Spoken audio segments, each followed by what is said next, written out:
ورحمۃ اللہ وبرکاتہ۔ الحمد للہ وکفا وسلام علی حبیبہ المصطفیٰ، اما بعد فاعوذ باللہ من الشیطان الرجیم، بسم اللہ الرحمن الرحیم۔ مثل الذین ينفقون اموالهم فی سبیل اللہ کمثل حبۃ انبتت 7 سنابل فی کل سنبلۃ 100 حبۃ واللہ یضاعف لمن یشاء واللہ واسع علیم۔ صدق اللہ مولانا العظیم۔ بارگاہ رسالت مآب صلی اللہ تعالی علیہ وسلم میں درود پاک کا ہدیہ پیش کریں۔ اللہم صلی علی سیدنا و مولانا محمد معدن الجود والکرم وآلہ واصحابہ الکرام وابنہ الکریم وبارک وسلم صلاة دائمة سرمدا ابدا۔ عزیزان گرامی وقار، اسلامی تاریخ کے خلافت کے دور کا یہ تیسرا مرحلہ ہے جب سیدنا عمر ابن خطاب رضی اللہ تعالیٰ عنہ کی شہادت ہو چکی تھی، اور یہ ایسا مرحلہ ہے کہ سیدنا عمر فاروق رضی اللہ تعالیٰ عنہ کی شہادت کے بعد ایک بہت بڑی ذمہ داری امت پر عائد ہو چکی تھی، کیونکہ اسلام کی سرحدیں کافی دور تک جا چکی تھیں۔ جیسے کہ فتوحات اسلامیہ میں نے عرض کیا ہے، ملک شام، ایران، یمن، مصر، فلسطین، یہ سارے علاقے دائرہ اسلام میں آ چکے تھے، حتیٰ کہ آذربائیجان تک کا علاقہ۔ دور فاروقی میں اسلام وہاں تک پہنچ چکا تھا، اور صحابہ اکرام رضوان اللہ تعالی علیہم اجمعین نے وہاں تبلیغ اسلام شروع فرمائی اور پرچم اسلام لہرایا۔ اب 10 سال خلافت کے امور پر فائز رہنے کے بعد جب سیدنا عمر فاروق رضی اللہ تعالیٰ عنہ شہید ہوئے تو اب خلافت کا مسئلہ آتا ہے، کیونکہ سب سے اہم مسئلہ خلیفہ کا چننا، اپنے امیر کو مقرر کرنا، اور سارے لوگ اس سے راضی رہیں، یہ بہت اہم مسئلہ ہوتا ہے۔ تو سیدنا عمر فاروق رضی اللہ تعالیٰ عنہ کو جو مسجد میں مارا تھا ظالم ابو لولو فیروز مجوسی، وہ تو خودکشی کر کے ختم ہو گیا، لیکن 3 دن تک سیدنا عمر فاروق رضی اللہ تعالیٰ عنہ باحیات تھے۔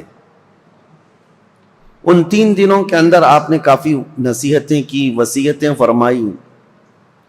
ان میں سے ایک وصیت یہ بھی تھی کہ آپ نے ایک شورا قائم کی تھی 6 صحابہ کی۔ اب خلیفہ کا انتخاب سب سے پہلے کیسے ہوا آپ کو میں بتاتا ہوں۔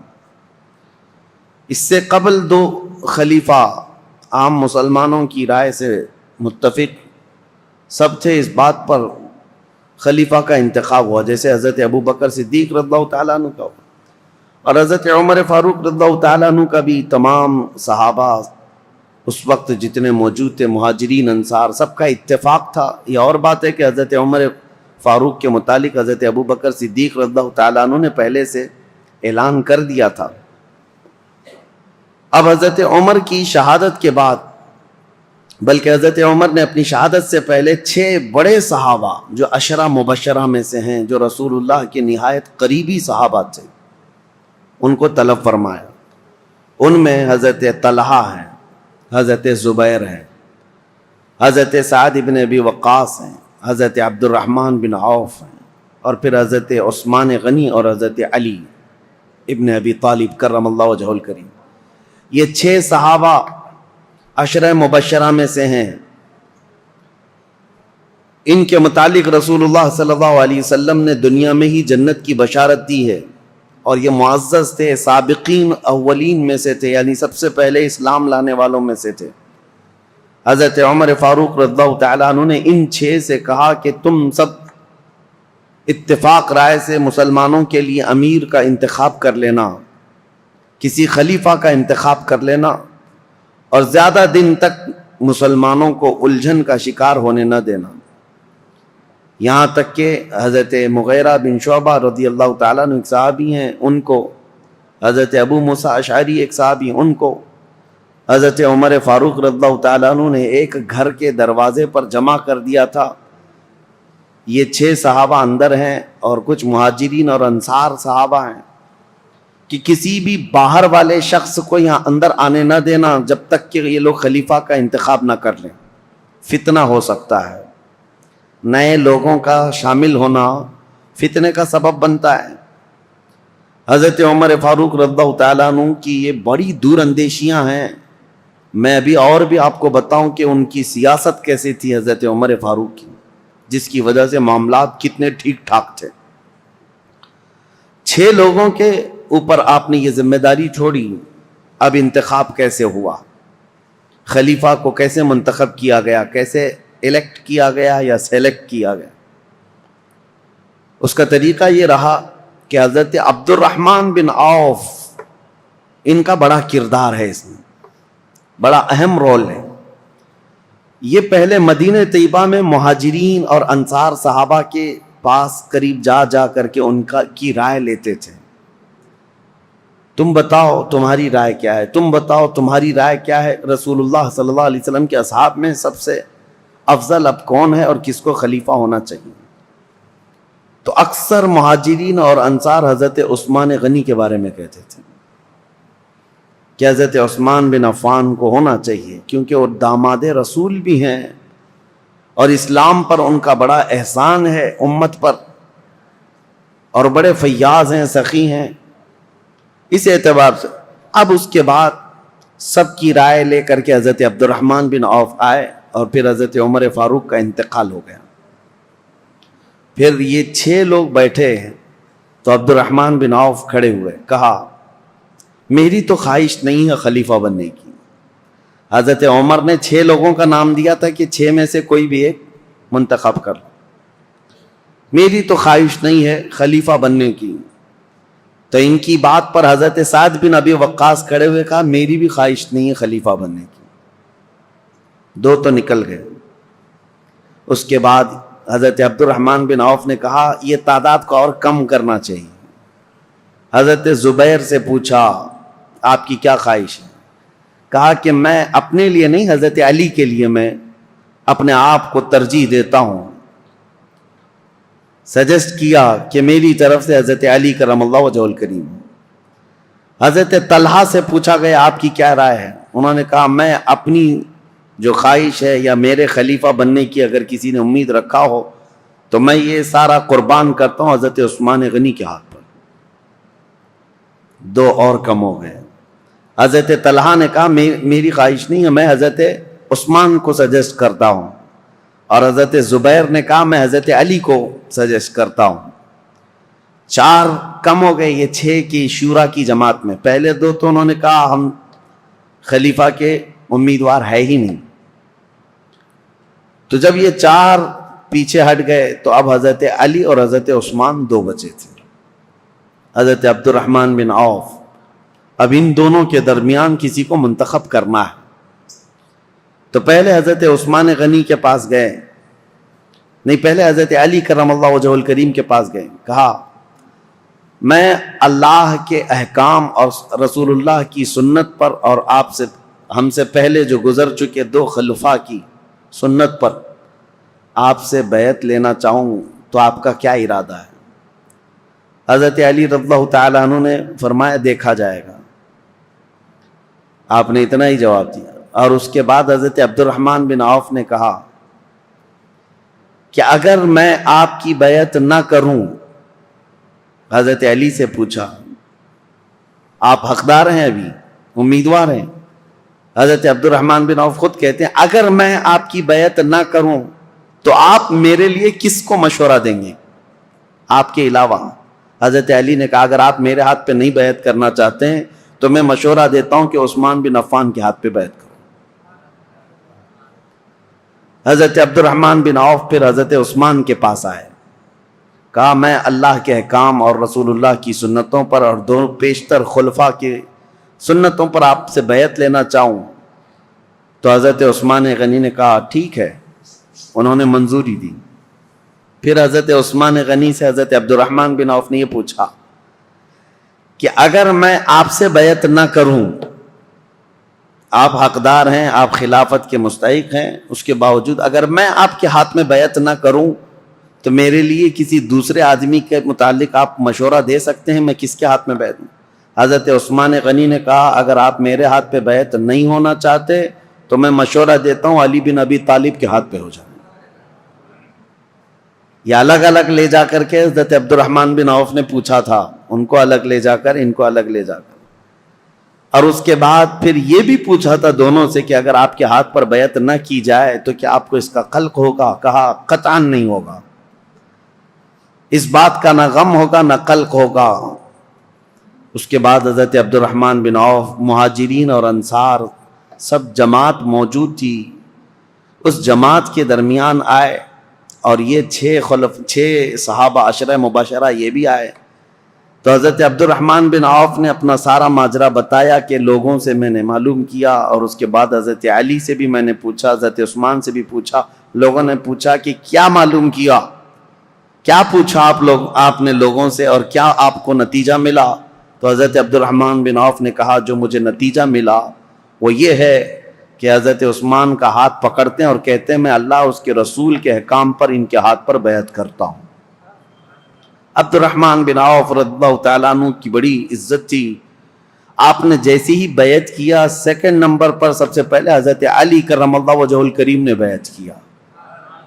کہا کہ ہم حضرت عثمان ابن عفان کو خلیفہ برحق تسلیم کرتے ہیں.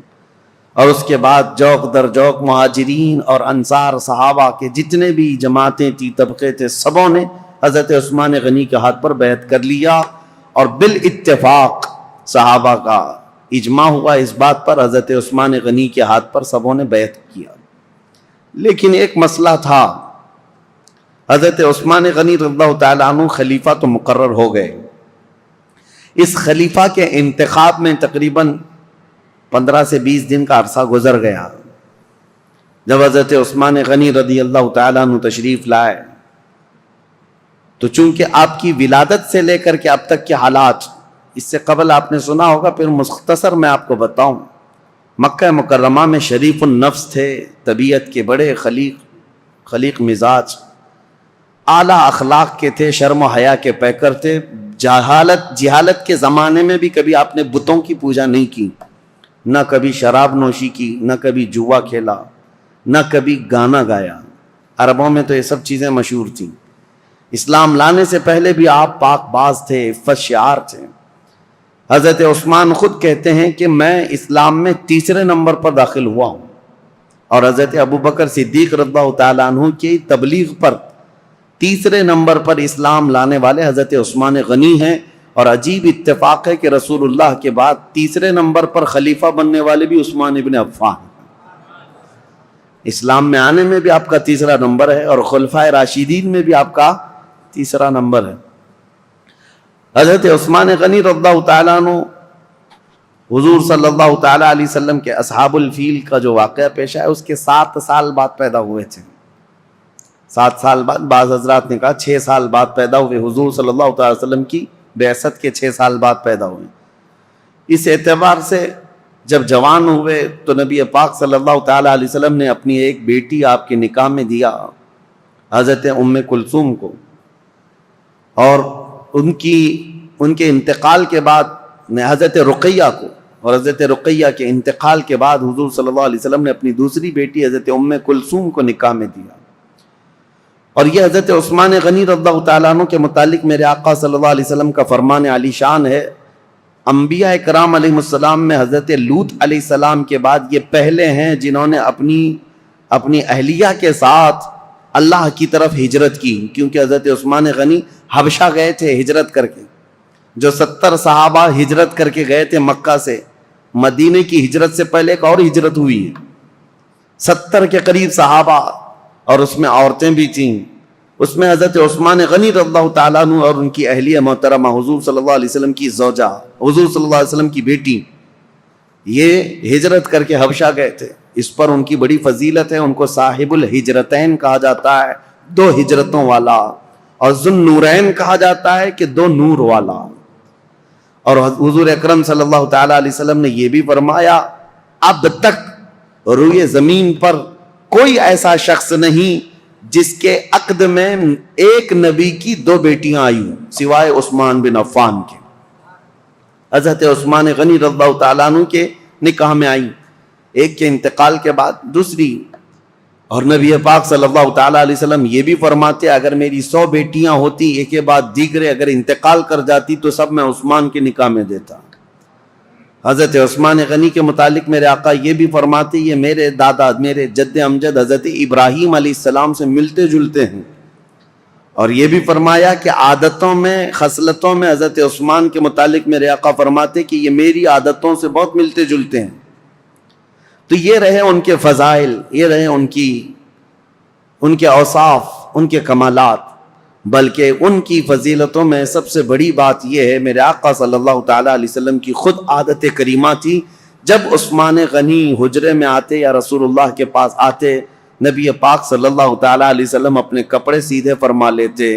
اگر پنڈلیوں تک بھی تہبند آ جاتی حضور کی تو آپ سیدھا کر لیتے. اور جب حضرت عثمان آتے تو حضور صلی اللہ تعالیٰ علیہ وسلم سیدھے ہو کر بیٹھ گئے یا اس طرح فرماتے. تو صحابہ حضرت عائشہ نے خود پوچھا تھا کہ عثمان کے آنے پر آپ اس طرح کیوں کرتے ہیں؟ میرے آقا صلی اللہ تعالیٰ علیہ وسلم فرماتے ہیں کیا میں اس شخص سے حیا نہ کروں جس سے اللہ کے فرشتے بھی حیا کرتے ہیں؟ وہ حیا کے پیکر تھے حضرت عثمان غنی رضی اللہ تعالیٰ عنہ. یہ ان کی فضیلت کے لیے سب سے بڑی بات ہے کہ اللہ کے فرشتے جس سے حیا کرتے ہوں وہ عثمان بن عفان. اب خلافت کا دور شروع ہوا لیکن ان کی قربانیاں بھی بہت ہیں. رسول اللہ صلی اللہ علیہ وسلم کے دور میں ان کے خلافت کا دور بیان کرنے سے پہلے یہ بات بھی ضروری ہے کہ ان کا جو احسان ہے وہ بھلایا نہیں جا سکتا. حضرت عثمان غنی کو اللہ تعالیٰ نے بے پناہ مال سے نوازا تھا. وہ تنہا خلیفہ ایسے ہیں جنہوں نے بیت المال سے پوری زندگی میں 1 روپیہ بھی خرچہ نہیں کیا اپنے لیے، ورنہ دوسرے خلفاء کا وظیفہ مقرر تھا. حضرت ابوبکر کا بھی تھا، حضرت عمر کا بھی تھا، تنخواہ مقرر تھی بیت المال سے. حضرت عثمان نے کوئی تنخواہ نہیں لی پوری زندگی بھر، بلکہ ان کا مال اتنا تھا کہ رسول پاک صلی اللہ تعالیٰ علیہ وسلم جیش العسرہ کے وقت ایک جنگ میں جانے کے وقت ترغیب دے رہے تھے مسلمانوں کو کہ کوئی مال اللہ کی راہ میں خرچ کرے. تب حضرت عثمان غنی آئے تھے اور کہا تھا میری طرف سے 100 اونٹ اور ساز و سامان کے ساتھ. حضور صلی اللہ علیہ وسلم نے دوبارہ ترغیب دیا تو حضرت عثمان پھر کھڑے ہوئے کہا میری طرف سے 200 اونٹ اور ساز و سامان. تیسری مرتبہ حضور نے فرمایا تو حضرت عثمان کھڑے ہوئے کہا 300 اونٹ میری طرف سے اور ساز و سامان. نبی پاک صلی اللہ تعالیٰ علیہ وسلم کھڑے ہوئے اور پھر حضرت عثمان غنی 1000 دینار، 40 دینار پر زکوٰۃ واجب ہوتی ہے، 7.5 تولہ سونے کے برابر 40 دینار ہوتے ہیں. 1000 دینار حضرت عثمان غنی جھولیوں میں بھر کر رسول پاک صلی اللہ علیہ وسلم کے پاس لا کر نظر کر دیا. حضور صلی اللہ تعالیٰ علیہ وسلم ان کے لائے ہوئے دینار کو الٹ پلٹ کرتے تھے اور منبر پر کھڑے ہو کر فرماتے آج کے بعد سے عثمان کو کوئی عمل نقصان نہیں دے سکتا، ان پر جنت واجب ہو چکی ہے. حضرت عثمان غنی کی یہ قربانیاں میرے عزیزو، یہ آسان لگتا ہے 100 اونٹ 200 اونٹ 300 اونٹ. اس زمانے میں بھی اونٹ کی قیمت جو ہے آج کی مشہور کار کے برابر تھی. اس وقت کی سواریاں ہیں، وہ جس کے پاس 1 اونٹ ہے یہ سمجھ لے کہ وہ بڑا امیر شخص ہوا کرتا تھا. اونٹ کی سواری مہنگی سواریوں میں سے ہوتی تھی اور 100 اونٹ نظر کر دینا، بلکہ 300 اونٹ ایک جنگ میں نظر کر دینا. ایک تاریخ داں ہیں، مورخ ہیں، انہوں نے اس زمانے کے کیلکولیشن کے اعتبار سے اس وقت کی جو بھی اماؤنٹ انہوں نے دی تھی حضرت عثمان غنی نے، اس کو کمپیئر کر کے بتایا ہے کہ اس دور میں حضرت عثمان غنی کا دیا ہوا دان، دیا ہوا صدقہ، قیمت اور اس کی مالیت اگر کمپیئر کی جائے تو اس زمانے کے 1 ارب 20 کروڑ روپیہ بنتے ہیں. 116 کروڑ یا 120 کروڑ کے برابر وہ رقم ہوتی ہے جو آپ نے ایک بار میں دیا ہے. کون ہے جو اتنی خطیر اتنی بڑی رقم میرے مصطفیٰ کریم صلی اللہ علیہ وسلم کے ایک فرمان پر لا کر نظر کر دے؟ حضرت عثمان غنی رضی اللہ تعالیٰ عنہ یہ وہ شخص ہیں کہ جب مدینہ طیبہ میں تشریف لائے تو مسلمانوں کے لیے میٹھے پانی کا ایک ہی کنواں تھا، وہ یہودی کے قبضے میں تھا اور وہ پیسوں سے بیچتا تھا. حضرت عثمان غنی رضی اللہ تعالیٰ عنہ نے حضور صلی اللہ علیہ وسلم کے اس فرمان پر کہ کون ہے جو یہ کنواں مسلمانوں کے لیے خریدے تو اس کے لیے جنت واجب ہے، یہ جنت کی نہر اس کے لیے، اپنے مال خاص سے اس کنویں کو خریدا حضرت عثمان غنی نے اور ہمیشہ کے لیے وقف کیا بیر روما۔ وہ کنواں آج بھی مدینے میں ہے اور پانی سے لبالب بھرا بھی ہے۔ مدینے والوں کے لیے پانی کا سب سے پہلے انتظام کرنے والے عثمان بن عفان ہیں۔ ان کے علاوہ مدینے کی تجارت کا جو سامان ہوا کرتا بازار میں، یہودی پورے مارکیٹ پر قبضہ کیے ہوئے رہتے تھے، باہر سے آتے تجارت کرتے اور پیسہ بہت زیادہ لے کر جاتے۔ حضرت عثمان غنی نے پورے بازار کو کیپچر کر لیا تھا۔ یہودی تجارت کے قافلے کو مدینہ آنے سے پہلے ہی روک لیتے تھے اور پورا مال خرید لیتے تھے اور مدینہ طیبہ میں لا کر 10 گنا زیادہ قیمتوں پر وہ مال بیچتے تھے۔ حضرت عثمان غنی اس طرح تجارت کے قافلے خود ہی 2 منزلیں پہلے ہی جا کر کے پورا قافلہ خریدنے لگ گئے۔ خرید کر کے مدینے آتے اور یہودی پوچھتے عثمان یہ مال ہمارے ہاتھ بیچ دو۔ حضرت عثمان نے پوچھا ایک بار کتنا تم بڑھا کر کے دو گے؟ یہودیوں نے کہا کہ جتنے میں آپ خریدا ہے اس کا ڈبل لے لو۔ آپ نے کہا نہیں اتنے کم فائدے میں نہیں بیچوں گا۔ یہودی نے کہا 2 گنا زیادہ، یعنی ٹرپل، 100 کا ہے تو 300 لے لو۔ حضرت عثمان نے کہا اتنا بھی نہیں۔ یہودی بڑھاتے گئے، کہا 5 گنا زیادہ میں دے دو۔ حضرت عثمان نے کہا اتنے میں بھی نہیں بیچوں گا۔ یہاں تک کہ بات کرتے کرتے یہودیوں نے 10 گنا تک بڑھا دیا کہ اتنے میں مال بیچ دو، 100 میں خریدا ہے تو 1000 میں دے دو۔ اس سے زیادہ چیلنج کرتے ہیں ہم کہ تم سے یہ مال کوئی نہیں خرید سکے گا، نفع میں ہو بیچ دو۔ حضرت عثمان نے کہا نہ، مجھے اس سے زیادہ نفع چاہیے، اگر خرید سکتے ہو تو بتاؤ۔ یہودی عاجز آ گئے، 10 گنا زیادہ میں خریدنے پر بھی وہ نہیں دے رہے ہیں۔ دوسرے دن سب جب چلے گئے کہا کہ ہم نہیں خریدیں گے تمہارے مال کو۔ حضرت عثمان غنی مدینہ طیبہ میں ایک میدان میں وہ پورا غلہ اناج اور قافلے کا تجارت کا سامان سب اتارتے ہیں، اہل مدینہ کو آواز دیتے ہیں جس کو جو ضرورت ہے، جتنی ضرورت ہے وہ اس مال سے لے جا سکتا ہے۔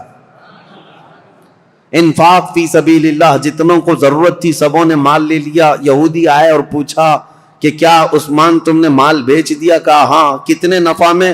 کہا میرے رب کے ہاتھ میں 70 گنا زیادہ نفع میں بیچ دیا، کیونکہ اللہ تعالیٰ نے فرمایا ہے کہ جو اللہ رب العزت کی راہ میں ایک خرچ کرے اللہ تعالیٰ اس کو 70 گنا زیادہ عطا کرتا ہے۔ میں نے بہت بڑا سودا کیا جو تمہاری حیثیت نہیں ہے دینے کی۔ یہ عثمان ابن عفان ہیں۔ اب آئیں، یہ خصائل اور یہ اوصاف حمیدہ ان کے سنانے بہت ضروری تھے۔ اس کی وجہ کیا ہے کہ بعد میں آنے والے حالات اس پر آپ کی نظر ہونی چاہیے کہ حضرت عثمان غنی کا تذکرہ ہو رہا ہے تو ایک عام آدمی کا ذکر نہیں ہو رہا ہے۔ ان کے اپنے کمالات ہیں، ان کی خصلتیں ہیں، ان کی بہت ساری ان کی اسپیشلٹی، یہ سب چیزیں معلوم ہونی چاہیے۔ اب آگے چلتے ہم دور عثمانی پر۔ حضرت عثمان غنی رضی اللہ تعالیٰ عنہ جیسے ہی خلافت کے منبر پر کھڑے ہوئے آپ کے لیے بڑے چیلنجز تھے۔ پہلا خطبہ آپ نے جو دیا وہ خطبہ یہ تھا کہ آپ نے اللہ اس کے رسول کے احکامات کی تعلیم اور تلقین کی اور اللہ سے ڈرایا لوگوں کو، اس کے بعد بول نہ سکے، کپ کپی آئی جسم میں اور کہا کہ اے لوگوں، کسی بھی آدمی کے لیے پہلی مرتبہ گھوڑے پر سوار ہونا بہت مشکل ہوتا ہے۔ پہلی مرتبہ گھوڑے پر سوار ہونا بہت مشکل ہوتا ہے اور وہ سواری نہیں کر پاتا۔ مجھے تم سبوں نے اس خلافت کے بوجھ پر یا خلافت کے تخت پر سوار کر دیا ہے، اور رہی بات خطبہ دینے کی، میرے پورے خاندان میں کوئی خطیب نہیں ہے، جیسی جیسی ذمہ داریاں آئیں گی میں خطبہ دے دوں گا۔ آج کے لیے اتنا ہی کافی ہے، اللہ کے فرائض پر عمل کرو، رسول اللہ کی سنتوں پر چلو، یہ کہہ کر کے آپ اتر آئے۔ اب دیکھیں چیلنجز کیا کیا تھے آپ کے زمانے میں جن سے آپ کو فیس کرنا تھا۔ سب سے پہلا دن تھا خلافت کا، تبھی آپ کے متعلق یہ بات آئی کہ حضرت عمر کے ایک بیٹے تھے عبید اللہ، حضرت عمر ابن خطاب فاروق اعظم کے بیٹے عبید اللہ۔ ہوا یہ تھا کہ حضرت عمر کو جس نے شہید کیا وہ ابو لولو فیروز مجوسی، وہ تو خود تلوار سے اپنے آپ کو مار کر مر گیا، خودکشی کیا، لیکن حضرت عبید اللہ کو یہ شک تھا کہ اس کے ساتھ اور بھی لوگ تھے، تو دو لوگوں کو انہوں نے پکڑ لیا جو دو باہر سے آئے ہوئے تھے، اور اس شک میں حضرت عبید اللہ نے وہ دونوں کو بھی قتل کر ڈالا کہ میرے باپ کے قاتل ہیں یہ۔ حضرت عمر کے قتل میں منصوبوں میں یہ شریک تھے، کیونکہ اس دن فجر کی نماز کی پہلی صف میں وہ دو لوگ بھی موجود تھے۔ حضرت عبید اللہ نے قتل کر دیا دونوں، لیکن یہ مقدمہ حضرت عثمان کے پاس آیا کہ عبید اللہ نے جن کو قتل کیا وہ صرف شک کی بنیاد پر، حضرت عمر کے وہ قاتل نہیں ہیں۔ اب وہ دونوں کے خاندان کے لوگ بھی موجود تھے، سبوں نے کہا ان کا حضرت عمر کے قتل سے کوئی لینا دینا نہیں، لیکن ان کو عمر بن خطاب کے بیٹے نے قتل کر دیا ہے۔ حضرت عثمان نے ان کو طلب کیا، عبید اللہ کو، وہ حضرت عبید اللہ کو کھڑا کیا گیا، فیصلہ کیا کرنا ہے۔ صحابہ اکرام سے آپ مشورہ لیتے رہے کہ ان کے متعلق کیا کیا جائے، انہوں نے دو لوگوں کا قتل کیا ہے۔ تو صحابہ نے کہا قتل کا قصاص قتل ہے، قصاص لینا ہوگا، دو کو انہوں نے مارا ہے، بدلے میں ان کو جان دینی پڑے گی۔ حضرت عثمان غنی نے کہا دیکھو وہ دونوں خاندان کے لوگ جن کے دو مرد تم نے قتل کیے، اس کے بدلے میں اب تمہارا قتل ہوگا۔ لیکن کچھ صحابہ آئے اور کہا عثمان ابن عفان سے، کہا یہ کیسی بات ہے کہ ابھی ابھی خلیفہ برحق عمر ابن خطاب کا انتقال ہوا، ان کے گھر والوں کے لیے بڑا صدمہ ہے کہ وہ بھی قتل ہوئے ہیں، شہید ہوئے ہیں، اور آج ہم ان کے بیٹے کو قتل کر رہے ہیں قصاص میں۔ حضرت عثمان طبیعت کے بڑے نرم مزاج ہیں، پہلے خلیفہ سے بالکل برعکس، یعنی حضرت عمر کے سے مزاج میں ان کا مزاج زمین آسمان کا فرق ہے۔ حضرت عثمان غنی رضی اللہ تعالیٰ عنہ نے وہ دونوں مقتول جو تھے، قتل ہوئے تھے، ان کے خاندان والوں سے کہا کہ اگر تم بدلے میں قصاص میں جان کے بدلے کوئی اور چیز طلب کرنا چاہو تو بتاؤ۔ انہوں نے کہا ہمیں مال کی ضرورت ہے۔ حضرت عثمان نے جتنا انہوں نے طلب کیا تھا اس کا 10 گنا بڑھا کر کے اپنے جیب خاص سے وہ دونوں کے قتل کی دیت عطا کر دی، خون بہا اس کو کہا جاتا تھا، اور قتل کے بدلے میں یہ فدیہ دے کر کے ان کو آزاد کر، ان کو رخصت کر دیا۔ اس طرح حضرت عبید اللہ بن عمر کو بھی انہوں نے بچا لیا۔ یہ پہلا مقدمہ تھا جو حضرت عثمان ابن عفان کی خلافت کے دور میں پیش آیا۔ لیکن اس مقدمے کا چرچا سب جگہ پھیلا کہ آپ کا یہ عدل تھا کہ حضرت عثمان غنی رضی اللہ تعالیٰ عنہ نے مقتولین کے گھر بھی بھاری بھرکم معاوضہ پہنچایا اور حضرت عمر ابن خطاب کے گھرانے کو بھی بچا لیا۔ یہ حالات زیادہ دن تک نہیں چلے۔ بہرحال اب مجھے یہ بتانا ضروری ہے کہ حضرت عثمان ابن عفان رضی اللہ تعالیٰ عنہ طبیعت کے نرم مزاج تھے۔ جب آپ خلافت پر بیٹھے تھے اس وقت تو آپ کی عمر 70 سال کے قریب تھی، حضرت عثمان غنی رضی اللہ تعالیٰ عنہ 70 سے اوپر تھی۔ 70 سال کی عمر کے بعد آپ کو خلافت پر فائز کیا گیا ہے۔ آپ نے اپنے دور میں جو فوجیں بھیجی اور بہت سارے جو ممالک اسلامیہ یعنی دوسرے ممالک جو اسلام میں آئے ان کی بھی ایک لمبی فہرست ہے۔ پہلا تو یہ ہے کہ حضرت عثمان ابن عفان رضی اللہ تعالیٰ عنہ کے دور میں اسپین جو اس زمانے میں اندلس کہا جاتا تھا، آج کا اسپین، یہ حضرت عثمان غنی کے دور میں فتح ہوا، اور اسلامی فوجوں میں سب سے پہلے فوجیں پہلے میدان میں اتر کر کے لڑتی تھیں، لمبا سفر کیا ہے صحابہ نے۔ امیر معاویہ رضی اللہ تعالیٰ عنہ جو ملک شام کے گورنر تھے، حضرت عمر کے زمانے سے چل رہے تھے، حضرت امیر معاویہ وہ ملک شام دمشق کے والی تھے، گورنر تھے۔ ان کی ایک خواہش تھی کہ قبرص جو آج ترکی کا حصہ ہے، سائپرس جس کو کہتے ہیں، یا قبرص، یہ وہی علاقے ہیں۔ اب یہ یورپ کی سرزمین پر آتے، یہاں تک جانے کے لیے سمندر کا سفر کر کے ہی جانا پڑتا، خشکی سے نہیں۔ تو حضرت امیر معاویہ کی یہ خواہش رہتی تھی کہ سمندر کا راستہ طے کر کے ہم جائیں گے، قبرص فتح کریں گے، وہاں زرخیزی بہت ہے، ہریالیاں بہت ہیں، بہت خوشگوار جگہ ہے۔ حضرت عمر فاروق رضی اللہ تعالیٰ عنہ نے صحابہ کو بلایا اور پوچھا کہ کشتی کا سفر کیسا ہوگا. اس وقت تک صحابہ سمندر کی کشتی کا سفر کر کے لمبا فاصلہ طے کر کے کہیں گئے نہیں جنگ کے لیے.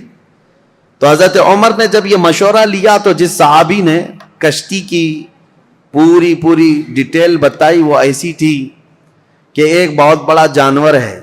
کشتی کے بارے میں ایک بہت بڑا جانور ہے اور اس پر بیٹھنے والے کیڑوں کی طرح ہے, اور یہ لکڑا اگر پلٹ گیا تو سب غرق ہو جائیں گے, اور چلتا رہا تو سب لوگ چمکتے رہیں گے. اس طرح کشتی کے بارے میں انہوں نے بتایا. کشتی کا سفر فائدہ کم ہے, نقصان بہت زیادہ ہے. حضرت عمر رضی اللہ تعالیٰ عنہ نے فوراً ہی کہا تھا میں مسلمانوں میں سے کسی بھی جماعت کو ایسے سخت سفر پر روانہ کرنے کے لیے بالکل منظوری نہیں دے سکتا. تو حضرت عمر کے پورے دور میں سمندر کے سفر پر صحابہ کو کبھی بھیجا نہیں گیا تھا, جبکہ حضرت امیر معاویہ کی بڑی خواہش تھی کہ سمندر کا سفر طے کر کے جائیں گے اور اس علاقے کو بھی فتح کر کے دائرہ اسلام میں داخل کریں گے.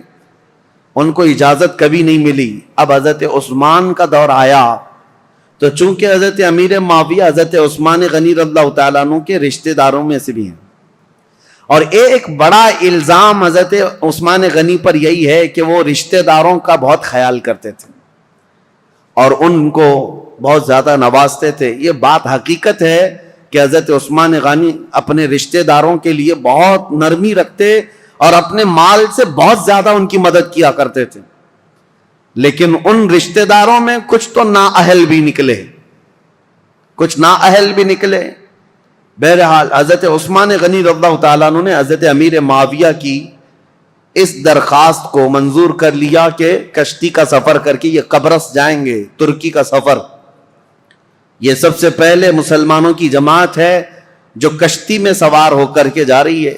لیکن ساتھ میں حضرت عثمان نے یہ پابندی لگائی تھی کہ کسی بھی مسلمان کو زور زبردستی جہاد میں شریک نہیں کیا جائے گا. جس کی مرضی ہوگی وہ امیر معاویہ کی عمارت میں ان کی سپہ سالاری میں جا سکتا ہے. تو کسی کے اوپر بھی سختی کے ساتھ یہ حکم نہیں لگایا گیا. حضرت امیر معاویہ نے اعلان کیا جتنے مسلمان ساتھ ہوئے گئے, لیکن قبرص کے علاقے کے لوگ, سائپرس کے لوگ ٹھنڈے مزاج کے لوگ تھے, وہ جنگ اور جدال کو پسند کرنے والے لوگ نہیں تھے. انہوں نے بغیر جنگ کے اپنا سارا علاقہ حضرت امیر معاویہ کے حوالے کر دیا. قبرص, سائپرس, یہ ترکی کے جو علاقے ہیں یہ فتح ہوئے اور وہاں پرچم اسلام لہرانے لگا, اور اس زمانے سے لے کر آج تک پرچم اسلام لہرا رہا ہے. سمندر کے باہر اسلامی فوجیں جو پہنچیں سمندر کو کراس کر کے, یہ حضرت عثمان غنی کے دور میں ہوا. اب یہاں سے قبرص پر جیسے ہی مسلمان آئے, اس کے بعد پھر کوئی علاقہ بچا نہیں, وہاں سے طبرستان, پھر اس کے بعد جرجان, رشیا میں پہنچ گئے. رشیا کے وہ علاقے جو آج ازبکستان وغیرہ کہے جاتے ہیں, اس زمانے میں یہ سمرقند, بخارا, نیشاپور کے نام سے تھے. اب مسلمان فوجیں وہاں تک بھی پہنچ گئیں. سمرقند, بخارا, نیشاپور, یہ سب علاقے فتح ہوتے ہوتے رشیا جو آج کے دور کا رشیا ہے, اس کے بیچوں بیچ مسلمان پہنچ چکے تھے دور عثمان ابن عفان میں. میرے عزیزو, مجھے عجیب حیرت ہوتی ہے پڑھ کر کے مسلمانوں کی کوئی سرحد نہیں تھی, وہ نکلتے چلے جاتے تھے. صحراؤں کو عبور کیا, جنگلوں کو پار کیا, سمندروں کو, سب چیزیں انہوں نے پھلانگ دیں اور اسلام کو کہاں سے کہاں لے آئے. ایک خطہ یہ تھا جو یورپ کی سرزمین پر گئے, ایک خطہ ایشیا کوچک یا پھر رشیا کی طرف جس کو کہیں, اس طرف نکلا صحابہ کا. اب تیسرا ایک طبقہ ہے صحابہ کا جو بہت اہم کردار ادا کیا حضرت عثمان غنی کے زمانے میں. حضرت عثمان ابن عفان رضی اللہ تعالیٰ عنہ کے زمانے میں ایک صحابی حضرت عبداللہ بن عبید, ان کو سپہ سالاری تھی اور یہ اپنی جماعت لے کر کے سب سے پہلے سارے علاقے پھلانتے ہوئے, عبداللہ بن ابی سرح جو مصر میں آئے تھے, یہاں سے انہوں نے سب سے پہلے جو داخلہ کیا وہ افریقہ کے جنگلات میں اور بربر قوم کے سامنے اسلام کو لے کر پہنچ گئے. اب وہ تاریخ اگر میں آپ کو بتاؤں، بربر قوم کون ہے؟ بربر یہ لفظ ہی مشہور ہو گیا. جب کبھی کوئی بہت زیادہ سختی کرتا ہے تو اس کو کہتے ہیں ظلم و بربریت. ظلم اور بربریت یہ لفظ جو ہے نا مترادف ہے، ہم معنی ہے، ایک ہی معنی کا ہے. یہ جنگلوں میں رہنے والی ایک ایسی قوم جو کپڑے بھی نہیں پہنتی تھی اور انسان خور، آدم خور، انسانوں کا گوشت بھی کھا جانے والی قوم، اور ان کی زبان نہیں، نہ ادھر کبھی انسانوں میں ان کا آنا جانا ہے. وہ جنگلات میں رہنے والی قوم، اور ذرا برابر ان کے دل میں رحم نہیں، جس چیز کو دیکھیں مار ڈالیں، بہت سختی کے ساتھ مار ڈالیں. اور نہ ہی کوئی تہذیب، کوئی سلیقہ، نہ کوئی اخلاق، عام سی زندگی گزارتے، جانوروں کی طرح رہتے. بلکہ ان کے ہاں مردوں اور عورتوں کا اختلاط ایسے ہی ہوتا تھا جیسے جانوروں کا ہوتا ہے. یہ بربر قوم افریقہ کے جنگلات میں رہنے والی، اس قوم کے پاس بھولے بھٹکے اگر کوئی انسان پہنچ بھی جاتا تو ان کا لقمہ بن جاتا تھا. شام میں اس کا کباب بننے والا ہوتا، وہ اس کو بھون کر کھا جاتے تھے. اس سخت ترین قوم کے پاس جانا ایک بہت بڑا چیلنج تھا. رسول پاک صلی اللہ تعالی علیہ وسلم کے عظیم ترین صحابہ جو چٹانوں کے پاس بھی جمے رہ گئے، سمندروں کو بھی انہوں نے پھلانگ دیا، وہ انسانوں کی ایک جماعت سے کیسے پیچھے ہٹتے ہیں، وہاں پر بھی پہنچ گئے. افریقہ کی اس بربر قوم کے پاس پہنچے. اب آپ کو میں بتاؤں، وہ بربر قوم جو آدم خور تھی، انسانوں کو کھاتی، ظلم ان کا بہت انتہا کو رہتا، وہ اچانک دائرہ اسلام میں آئے، میرے مصطفیٰ کریم صلی اللہ علیہ وسلم کے سچے غلاموں میں شامل ہوئے. کیسے یہ انقلاب آ سکتا ہے؟ کبھی آپ سوچیں. ہم نے بہت تحقیق کی کہ ایک نئی قوم کے پاس جانے کے لیے ان کی زبان تو کم سے کم معلوم ہونی چاہیے، ان کو تبلیغ کس زبان میں کریں. اور عربوں کا حال یہ ہے کہ وہ اپنی عربی چھوڑ کر دوسری زبان بولنا ہی نہیں چاہتے. آج تک آپ جا کر کے دیکھیں، انگلش میں بولنے کو وہ عیب سمجھتے ہیں.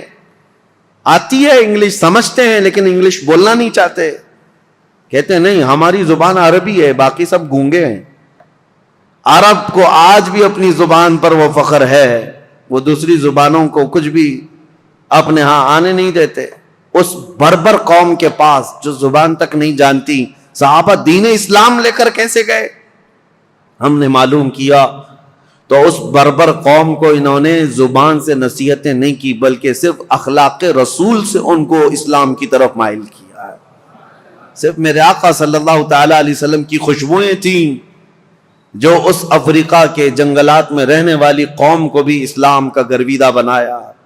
یہ دور عثمانی میں افریقہ میں اسلام داخل ہو چکا، افریقہ کے علاقے فتح ہوتے گئے، اور اس کے بعد ایک دو نہیں، آج کے بر اعظم افریقہ، جو افریقہ کا کانٹیننٹل جس کو کہتے ہیں پورا علاقہ، اس کے کئی ممالک ایسے ہیں جو حضرت عثمان غنی رضی اللہ تعالیٰ عنہ کے دور میں پرچم اسلام سے لہراتے رہے، تو آج تک وہ اسلام میں ہیں. افریقہ کی سرزمین تک اسلام پہنچ گیا. اب یہاں سے افریقہ میں نے 3 علاقے بتائے، ایک ترکی کی طرف قبرص، اور ایک رشیا کی طرف سمرقند، بخارا، نیشاپور، اور تیسرا افریقہ کی سرزمین تک اسلام کو پہنچانے والی جماعتیں حضرت عثمان ابن عفان کے دور کی تھیں. اور سب سے پہلے سمندری سفر طے کر کے جانے والی جماعت بھی حضرت عثمان غنی رضی اللہ تعالیٰ عنہ کے دور کی تھی. خلافت کے کل 12 سال آپ کو ملے. حضرت عثمان غنی رضی اللہ تعالیٰ عنہ خلافت کے کل 12 سال تھے. ان 12 سالوں میں شروع کے 6 سال نہایت ہی اعلیٰ تھے، سب امن و امان، اور سب جگہ اتنے مال کی فراوانی تھی. حضرت عثمان غنی کا دور اتنا خوشحال تھا کہ جو مال غنیمت ملتا، حضرت عثمان غنی جو اس میں تقسیم کرتے تو ایک ایک آدمی کو اس زمانے میں 1-1 لاکھ درہم ملتے تھے. 1-1 لاکھ درہم. جس کی وجہ سے کچھ لوگوں میں نکما پن آ گیا. جب مال زیادہ آتا ہے تو کام کرنے کی اور کمانے کی عادت چھوٹنے لگتی ہے. پیسہ زیادہ آ گیا تو اب کیا کریں گے؟ عیش کریں گے.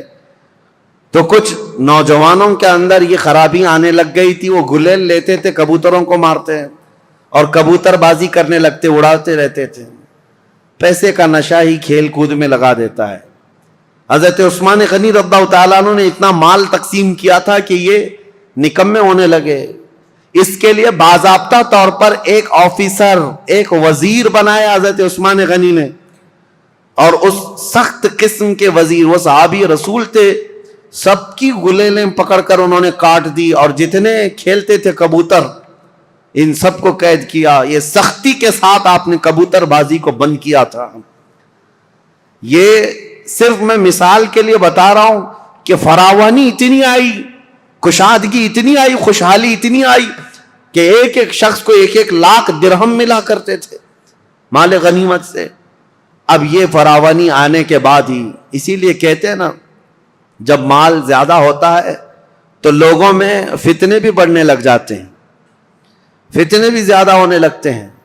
ایک بات آپ یاد رکھنا، اس مسجد کے صدر ٹرسٹی بننے کی بہت زیادہ خواہش ہوتی ہے جس مسجد کی انکم زیادہ ہوتی ہے.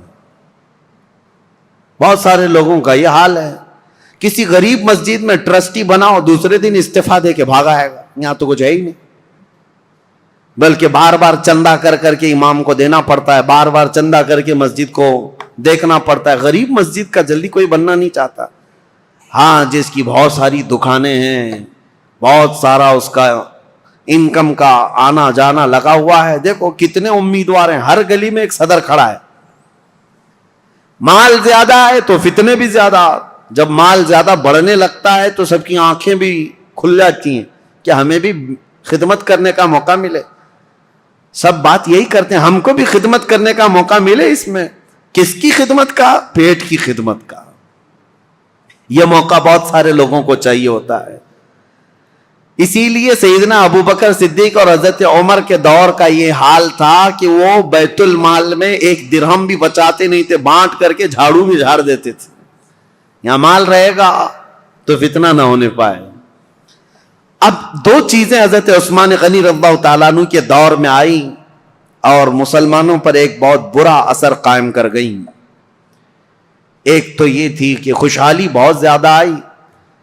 اب اسلام بہت دور دور تک جا چکا ہے. ظاہر سی بات ہے، اتنی دور تک ایک خلیفہ کی نگرانی میں چل رہا اتنا بڑا خطہ.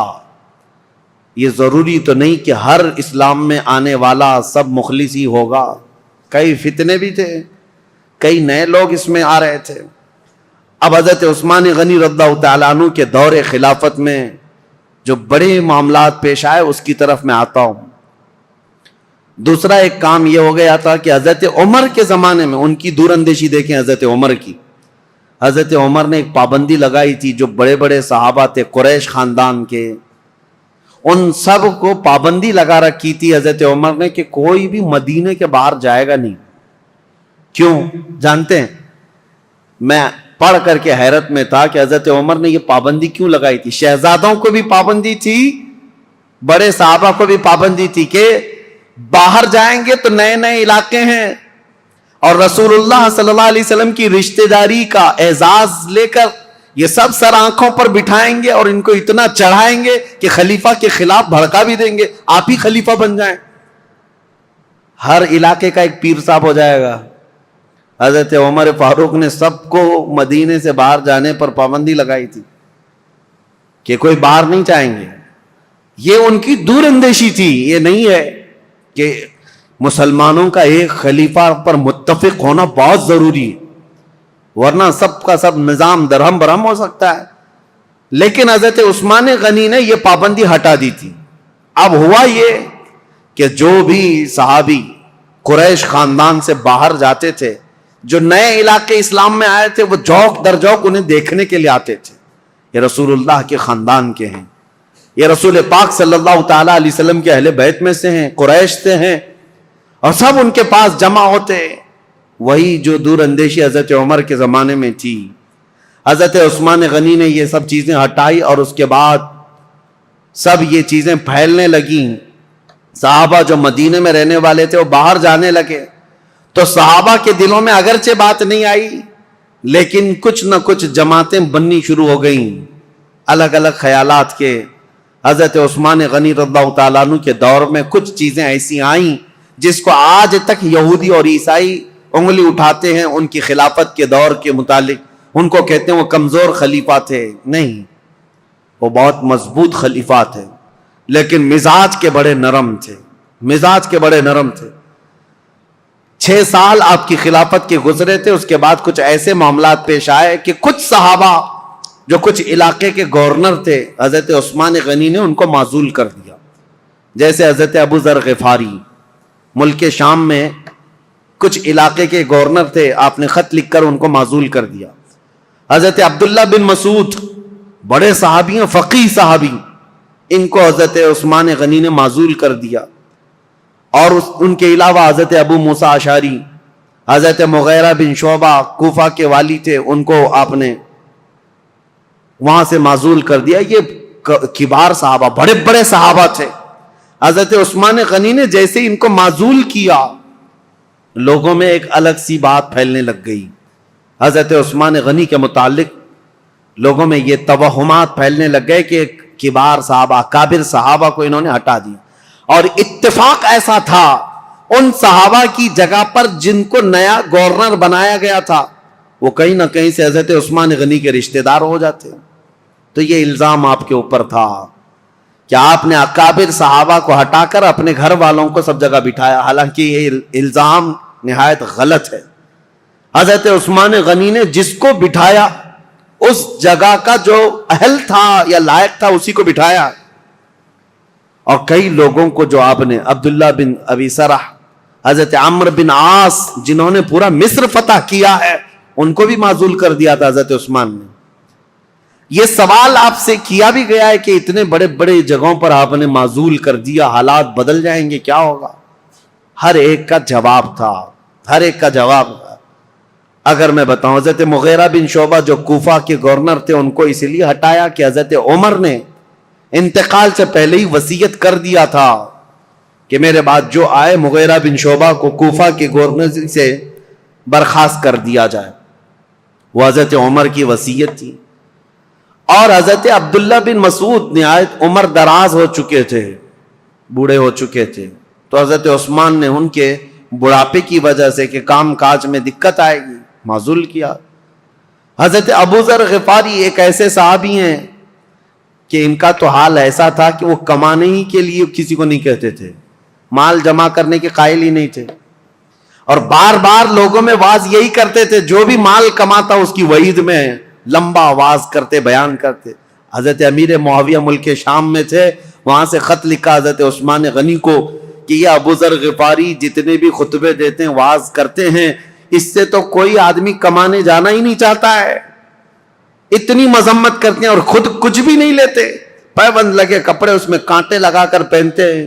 نہایت سادگی والے تھے، دنیا چاہیے ہی نہیں تھی.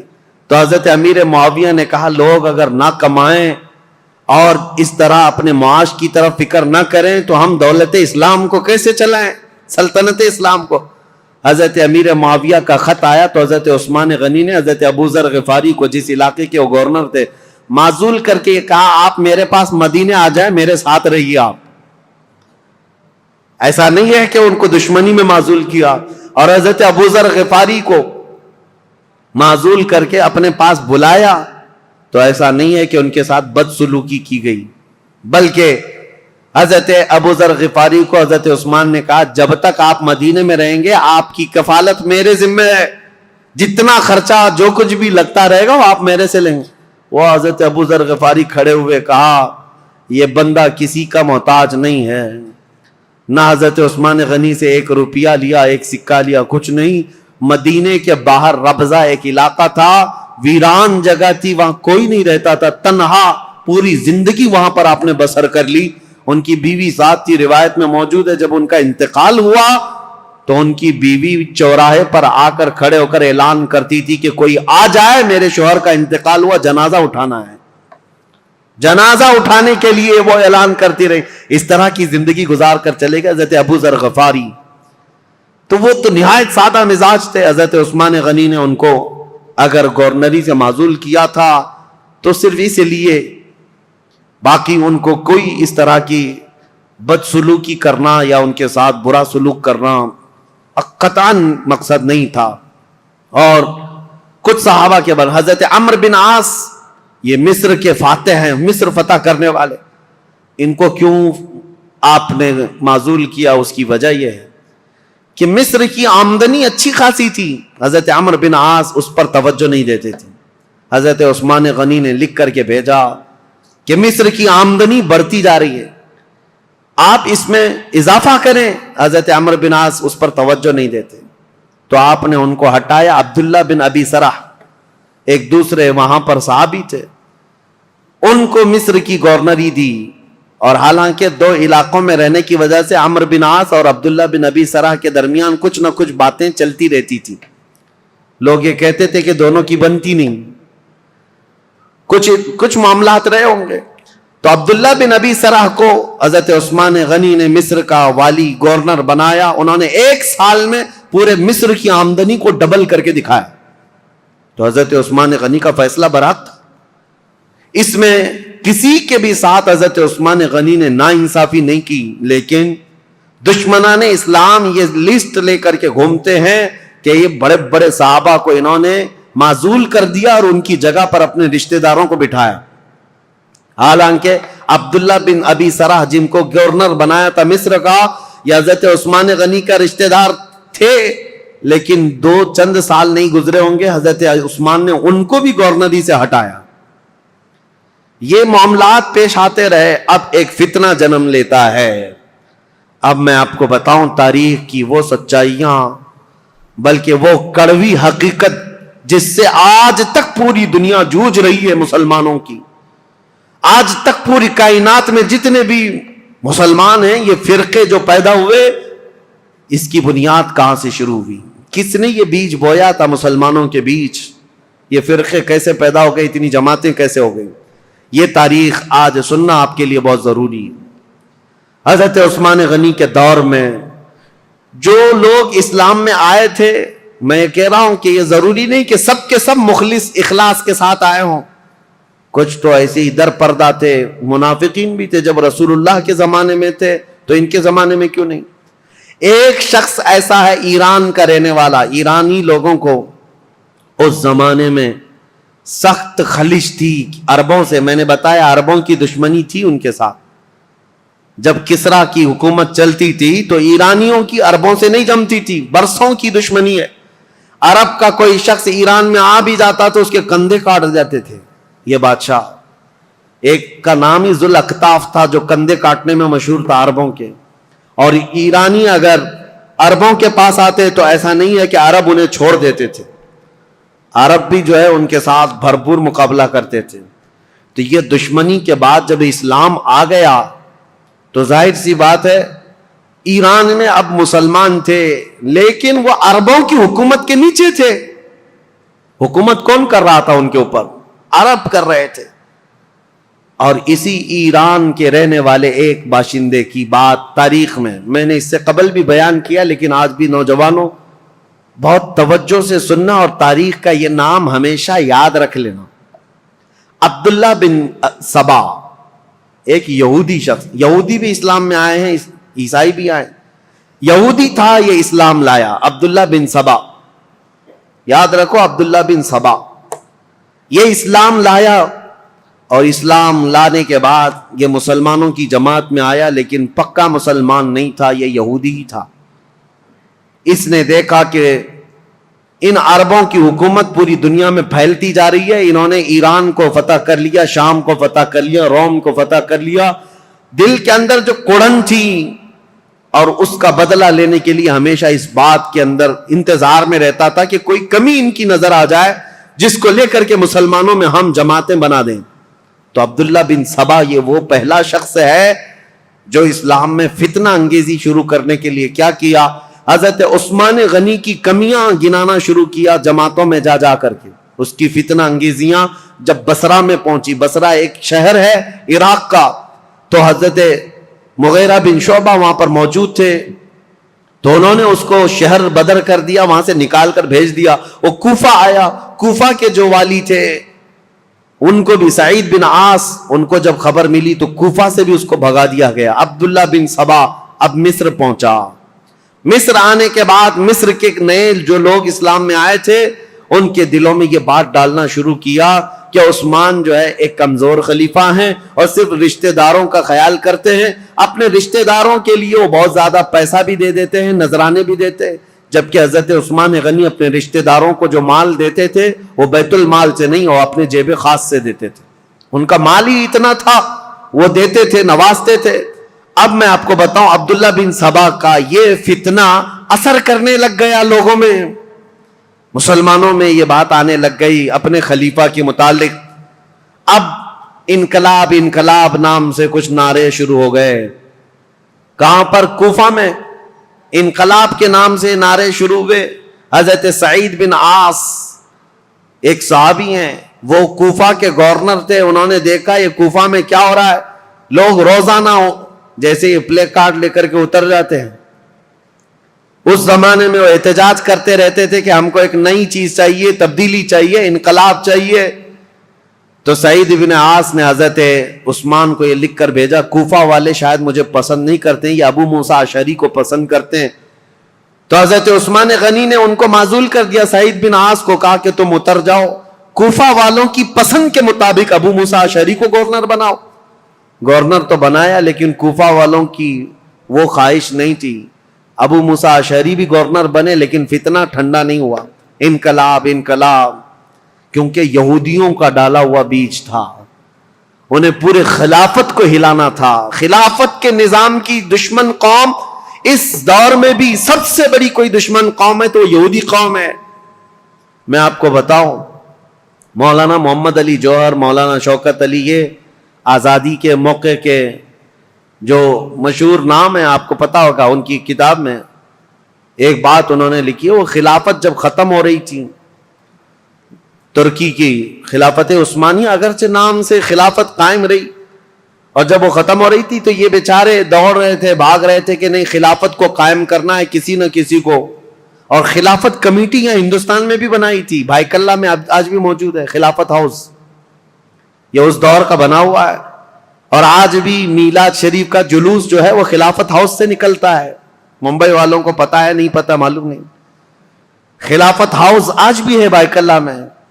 خلافت کو قائم کرنے کے چکر میں وہ دوڑتے رہے، کیوں؟ ان کی بتائی ہوئی ایک بات بتا رہا ہوں، یہودیوں نے کہا تھا، ایک بڑے یہودی دانشور نے ان سے کہا تھا ہمیں مسلمانوں کی نماز سے، ان کے زکوٰۃ سے، ان کی قربانیوں سے، ان کی ٹوپی داڑھی سے، ان کی مسجدوں سے کوئی بھی نفرت نہیں، کوئی مذائقہ نہیں، وہ جتنی نمازیں پڑھنا ہے سب پڑھیں، لیکن ہم چاہتے ہیں مسلمانوں میں دو باتیں کبھی نہ آئیں، ایک دو لفظ کبھی نہ آئیں، یہودی یہ چاہتے ہیں مسلمانوں کی زبان پر دو لفظ کبھی نہ آئیں، ایک جہاد کا لفظ نہ آئے، دوسرے خلافت کا لفظ نہ آئے۔ پوری دنیا سے انہوں نے یہ دو ناموں کو مٹانے کے لیے ایڑی چوٹی کا زور لگایا۔ یہودی آج سے نہیں، عبداللہ بن سبا کے زمانے سے۔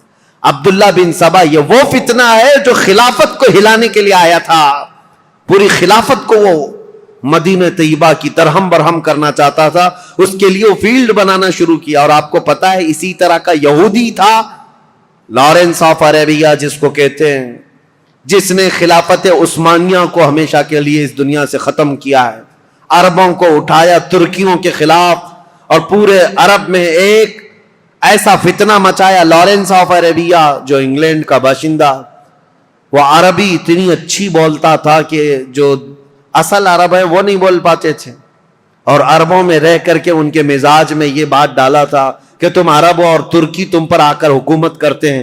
بغاوت ایسی کی تھی کہ ترکیوں کے خلاف عرب کی لڑائی چلی 1920 سے لے کر 1930 تک، اور ترکی عرب کا پورا علاقہ چھوڑ کر چلے گئے، اور اس کے بعد یہ سعودی عرب قائم ہوا ہے۔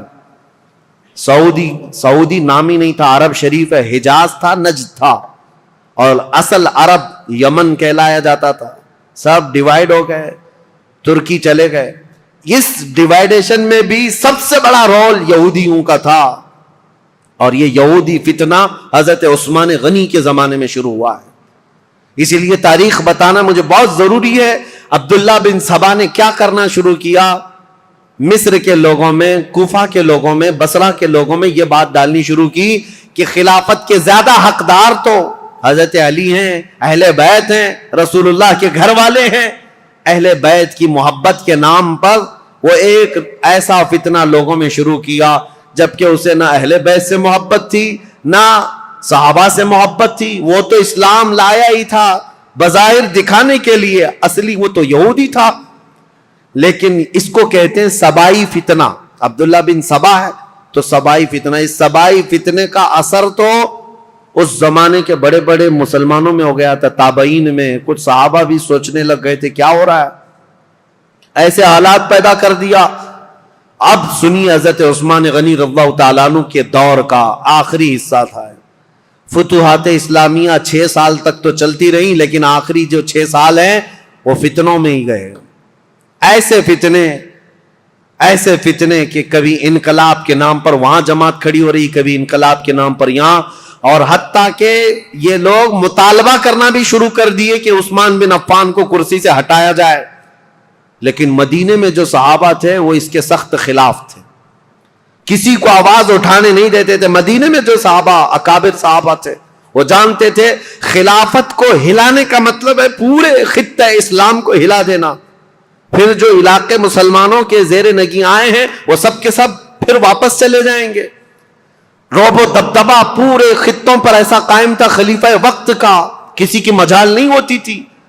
تو خلافت کو ہلانا مطلب اتنے بڑے خطے کو، کہاں نیشاپور، سمرقند، بخارا، قبرص، ترکی اور افریقہ کی سرزمین تک جو خلافت کا دائرہ پھیلا ہے، ایک ہی خلیفہ ہے.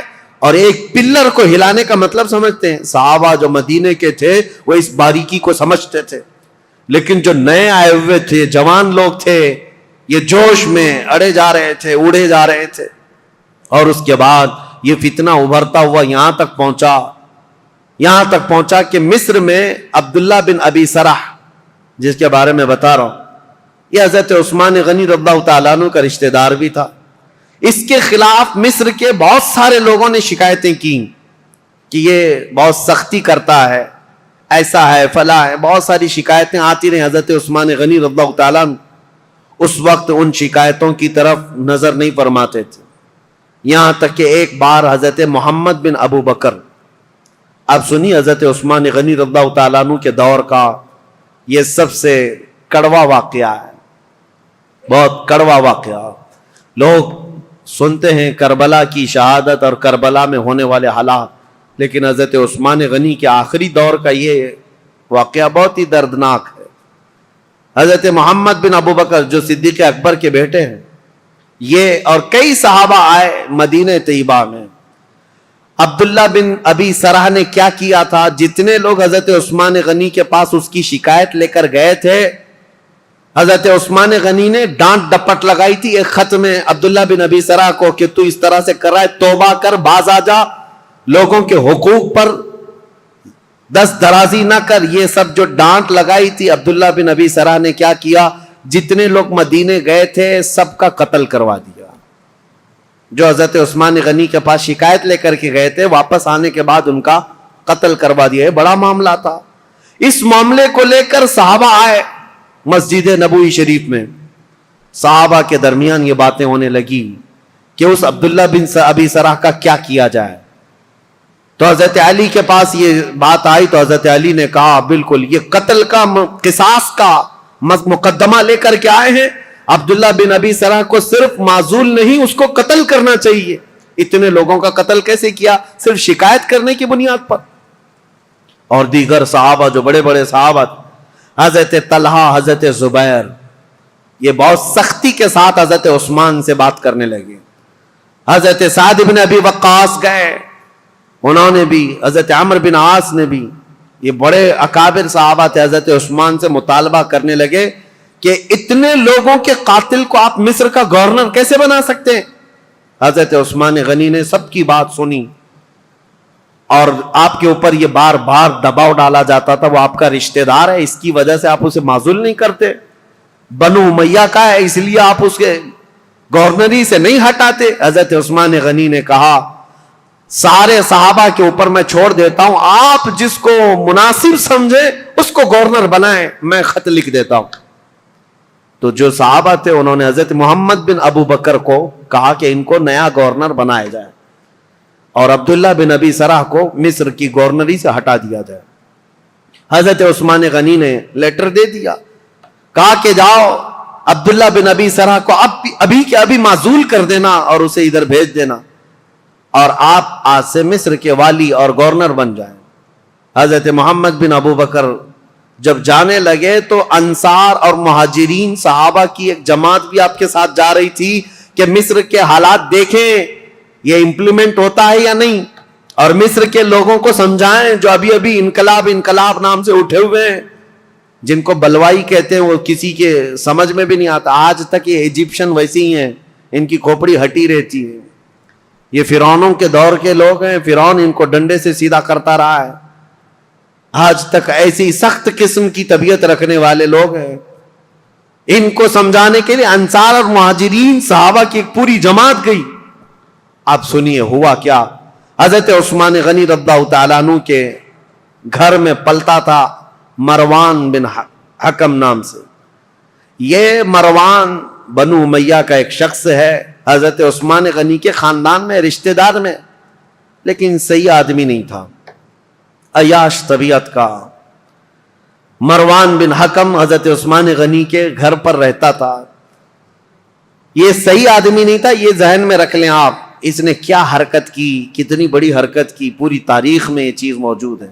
ایک طرف عبداللہ بن سبا نے فتنہ مچا دیا تھا پوری جگہ پر، لوگوں میں ورغلا دیا تھا اور نئی جماعت پیدا کرنے کے فراق میں تھا. اور اس کے بعد ادھر مروان بن حکم اور بنو امیہ کی کچھ حرکتیں ایسی، ادھر عبداللہ بن سرا مصر میں فتنہ، قتل کر دیا. حضرت عثمان غنی کے خاندان پر بڑے الزامات آ رہے تھے، لیکن صحابہ جانتے تھے عثمان بن عفان کی طہارت کیا ہے، ان کی پاکیزگی کیا ہے، ان کے اخلاق کیا ہے. اسی لیے سب سے پہلے میں نے ان کی فضیلتیں آپ کے سامنے رکھی تاکہ کسی کے ذہن میں یہ بات نہ آنے پائے حضرت عثمان غنی کیا ایسا کرتے تھے ویسا کرتے تھے. پہلے سب سے پہلے میں نے آپ کو ان کے فضائل سنائے، کسی ذہن میں شک و شبہ بھی نہ آئے. وہ رسول اللہ کے داماد ہیں، میرے آقا کے انتخاب ہیں، سابقون الاولون میں سے ہیں. حضور نے ان کے متعلق فرمایا عثمان کو اب اس کے بعد کوئی عمل نقصان نہیں پہنچا سکتا. بہرحال حضرت محمد بن ابو بکر جا رہے ہیں، کہاں؟ مصر جا رہے ہیں گورنری لینے کے لیے، اور انصار مہاجری صحابہ کے ساتھ جا رہے ہیں. ابھی 2-3 منزلیں طے کیے ہوئے تھے کہ ایک حبشی غلام کو اونٹنی پر بہت تیز رفتار دوڑتے ہوئے انہوں نے دیکھا. یہ انصار مہاجرین صحابہ کی جماعت دیکھا، وہ مشکوک لگ رہا تھا، یا تو وہ کسی کا قاصد تھا یا تو کسی کا بھاگا ہوا غلام تھا. صحابہ نے اسے پکڑ لیا، پوچھا کہاں جا رہے ہو؟ کہا خلیفہ اسلام امیر المومنین عثمان ابن عفان کا پیغام لے کر میں مصر کے گورنر کے پاس جا رہا ہوں. جو صحابہ تھے انہوں نے کہا مصر کے جو گورنر ہیں وہ یہاں ہیں، محمد بن ابو بکر، بات کرو کیا ہے. کہا نہیں، ان کے متعلق نہیں ہے وہ پیغام، ان کے متعلق نہیں ہے، یہ گورنر نہیں ہے. وہ پھر بھاگنے لگا تو اس کی تلاشی لی گئی، اس کے پاس کچھ نہیں ملا. اس کی ساری چیزیں تلاشی لی گئی، کچھ نہیں ملا.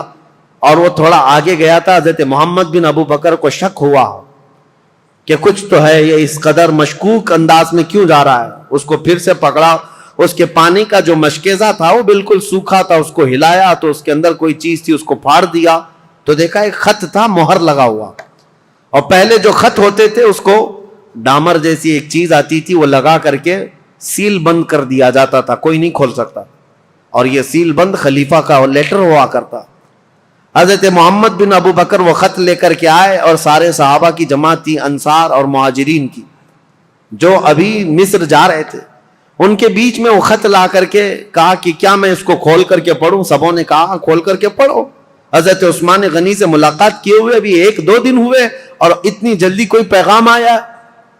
کھول کر کے جب خط پڑھا اس میں لکھا ہوا تھا عبداللہ بن ابی سرح کے نام خلیفہ اسلام امیر المومنین عثمان بن عفان کی طرف سے یہ خط ہے کہ اے عبداللہ بن ابی سرا، جیسے ہی محمد بن ابو بکر مصر آئے تو اسے قتل کر دینا، اور جو لوگ تیری شکایت لے کر کے آئے تھے ان کو کسی ہیلے بہانے سے مار دینا، ختم کر دینا، اور مدینے سے ایک جماعت جا رہی ہے، ان کو ادھر ادھر منتشر کر دینا، اور تم اپنی گورنری پر برقرار رہنا فقط۔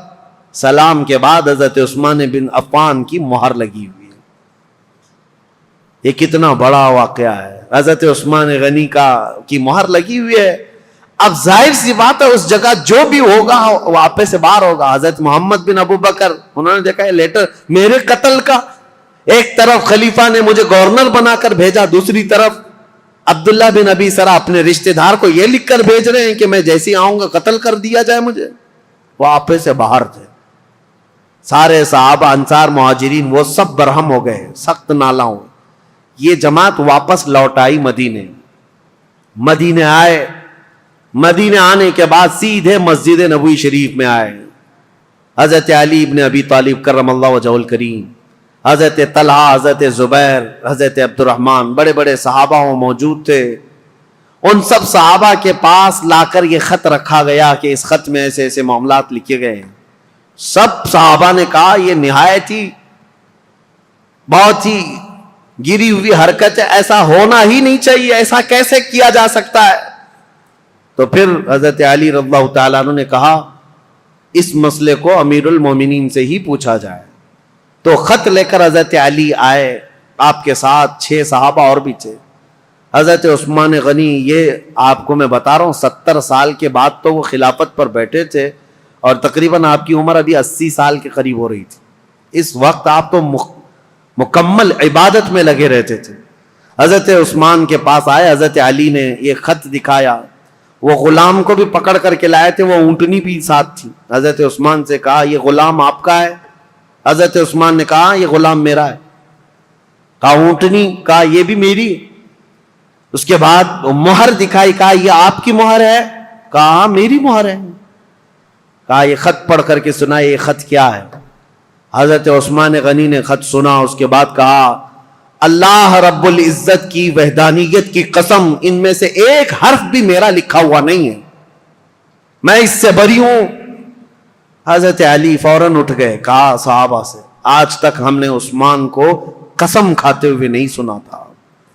ان کی پاکیزگی، ان کی طہارت ایسی تھی کہ ان کو قسم کھانے کی ضرورت نہیں پیش آئی۔ تو کہا کہ عثمان بن عفان اگر حلف اٹھا چکے، قسم کھا چکے ہیں، تو یہ خط ان کا ہو ہی نہیں سکتا۔ حضرت طلحہ، حضرت زبیر تھے، انہوں نے کہا ٹھیک ہے، ہم نے تسلیم کر لیا، داماد رسول امیر المومنین سے آج تک ہم نے جھوٹ سنا نہیں ہے، آپ اس پر بھی جھوٹ نہیں بول رہے ہیں، لیکن مسئلہ یہ ہے کہ یہ تو معلوم کریں کہ یہ ہے کس کا۔ اس خط نے پورا فتنہ مچا دیا ہے، محمد بن ابو بکر ماننے کو تیار نہیں ہے۔ اب یہ خبر مصر بھی پہنچ گئی، اور مصر کے جو بلوائی تھے، عبداللہ بن ابی سرح سے جو پریشان تھے، وہ سب کی سب جماعت بنا کر مدینے آ گئے، مدینے میں داخل ہو گئے۔ حضرت طلحہ اور حضرت زبیر نے جب تحقیقات کی تو پتہ چلا حضرت عثمان کے گھر میں رہنے والا مروان، یہ اس کی حرکت تھی، اس نے حضرت عثمان غنی کی مہر چرائی تھی، اور خط چرا کر کے اس پر لکھا اور حضرت عثمان کی مہر لگائی، ان کی اونٹنی لیا، ان کا غلام بھیجا، اور اس کو یہ کہہ کر بھیجا امیر المومنین کا حکم ہے مصر کے گورنر لے جاؤ، لیکن بیچ میں پکڑا گیا اور راز فاش ہو گیا۔ جیسے ہی پتا چلا مروان چھپ گیا۔ اب مسئلہ یہ تھا کہ حضرت طلحہ، حضرت زبیر اور بڑے صحابہ نے کہا عثمان ابن عفان سے، کہا اس نے اتنی بڑی حرکت کی ہے، لہذا مروان کو آپ ہمارے حوالے کر دیں۔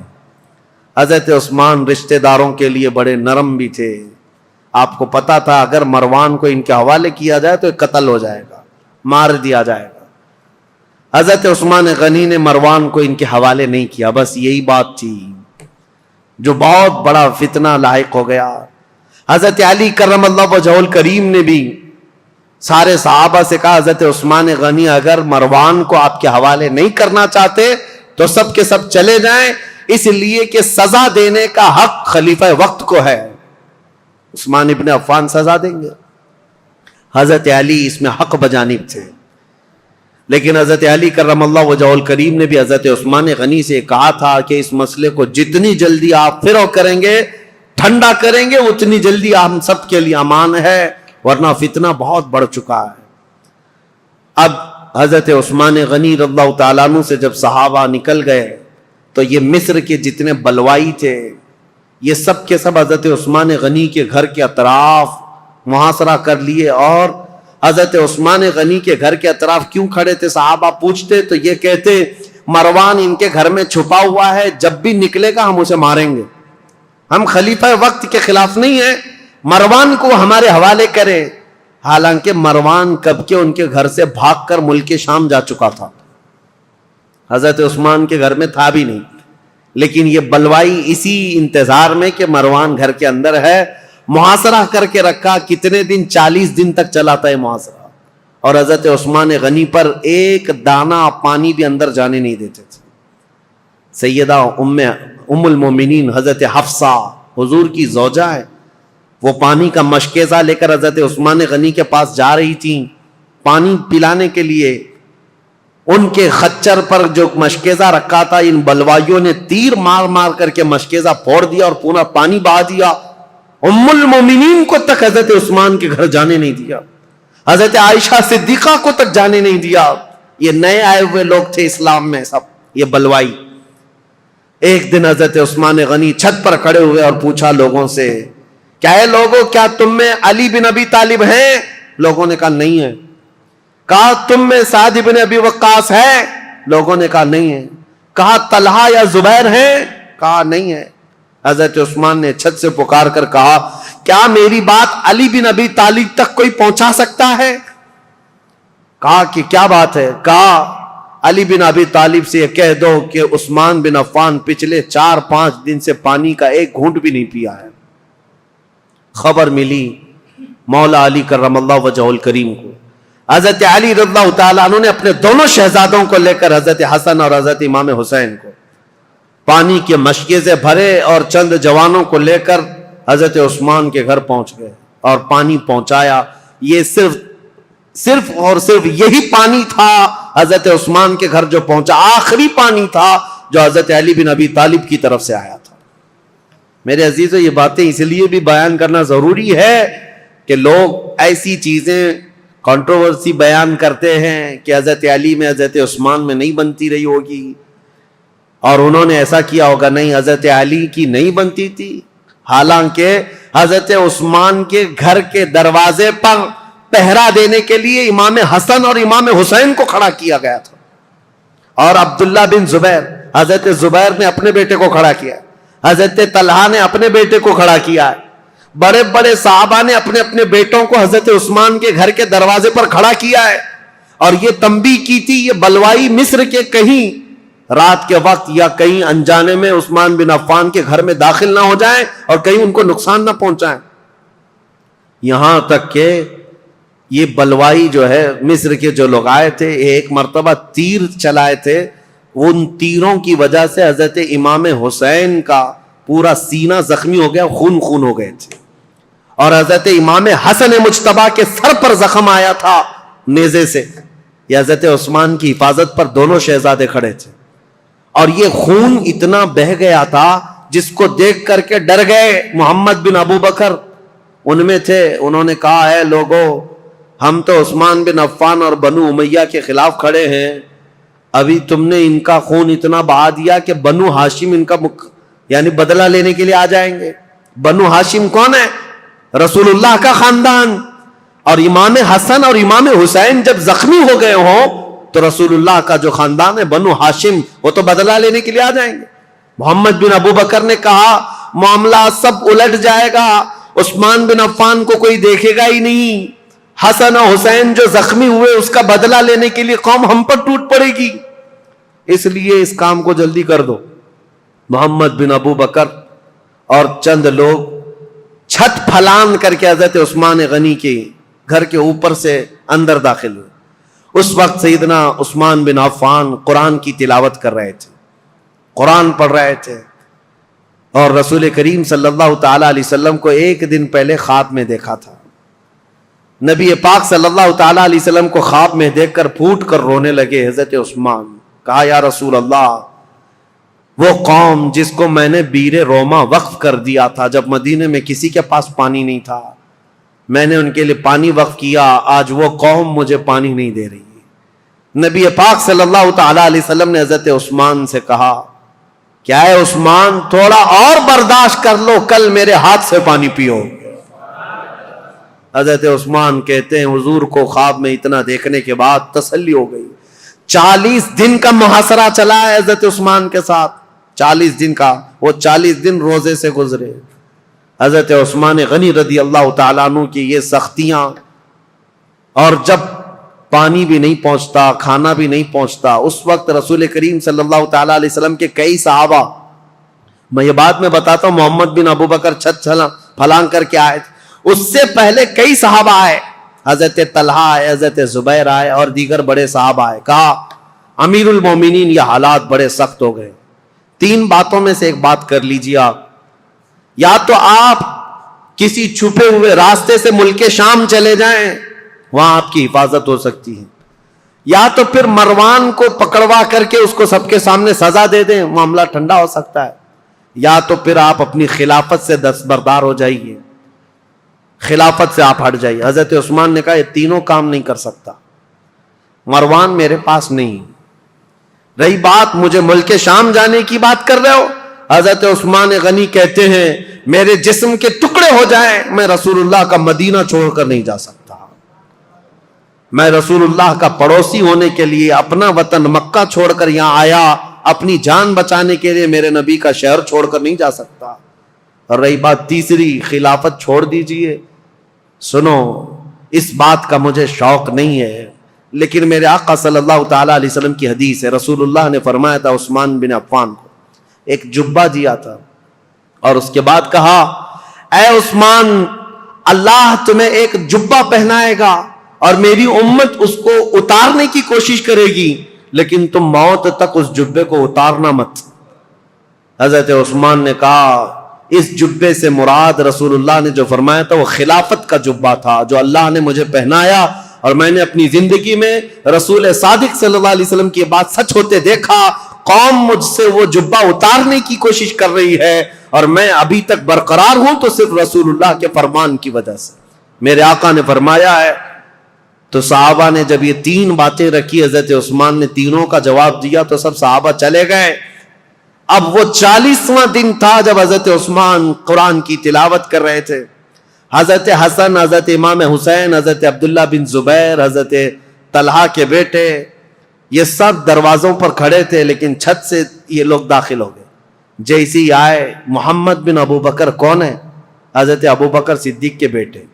ان کے قتل کا فرمان گیا تھا نا، تو ظاہر سی بات ہے ان کو غصہ تھا. حضرت عثمان کے خط میں کس کے قتل کا تھا؟ ان کے قتل کا مسئلہ لکھا ہوا تھا.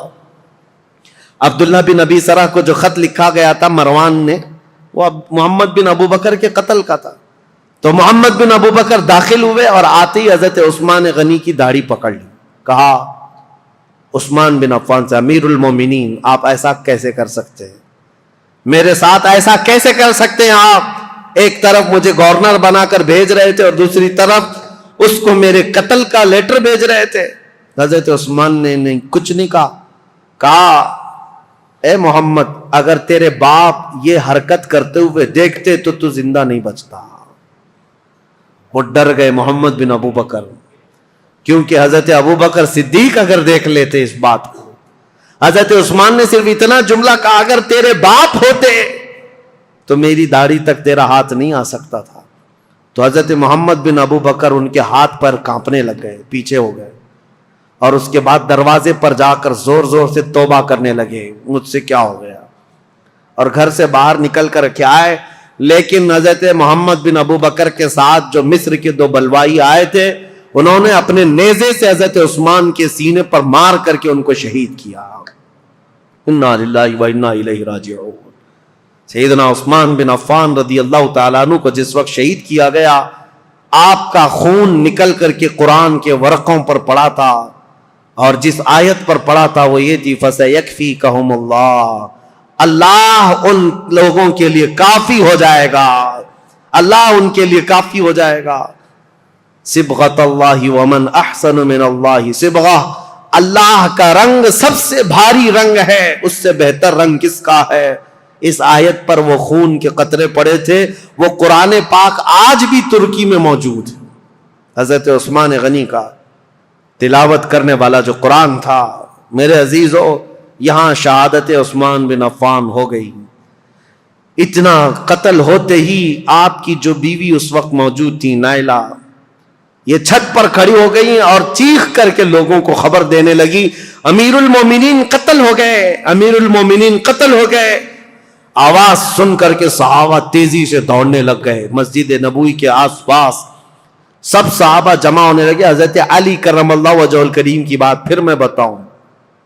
حضرت علی باہر کہیں گئے ہوئے تھے، آپ کو خبر دی گئی تو سر پٹ دوڑاتے ہوئے گھوڑے کو اس طرح سے مدینے آئے تھے، اور آتے ساتھ سب سے پہلے حضرت علی کرم اللہ وجہہ الکریم نے حضرت عثمان کو قتل ہوتے ہوئے دیکھا تھا، مقتول پڑے ہوئے تھے.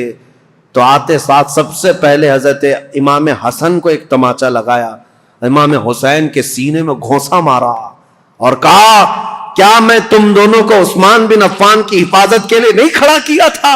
دونوں شہزادے رو پڑے اور کہا، بابا جان، ہم نے ان کی حفاظت میں کوئی کمی نہیں کی. یہ بلوائیوں نے چھت کو پھاڑ کر کے حضرت عثمان کے گھر میں داخلہ لیا ہے اور ہمیں اس بات کی خبر نہیں تھی. اگر انہیں ہمارے درمیان سے جانا ہوتا تو ہم کسی کو زندہ نہ چھوڑتے. حضرت علی کرم اللہ وجہہ الکریم سے دوسرے صحابہ نے کہا، آپ اپنے شہزادوں کا مواخذہ نہ کریں، اس لیے کہ یہ سارے اپنی حفاظت کے کام مکمل کما حق ادا کرتے رہے. اس کے بعد حضرت محمد بن ابو بکر کو طلب کیا حضرت علی نے.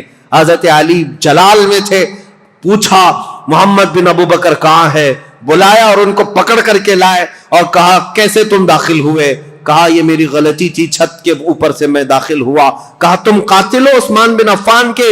کہا، اللہ کی قسم میں عثمان بن عفان کا قاتل نہیں ہوں، میں بالکل انہیں قتل نہیں کیا.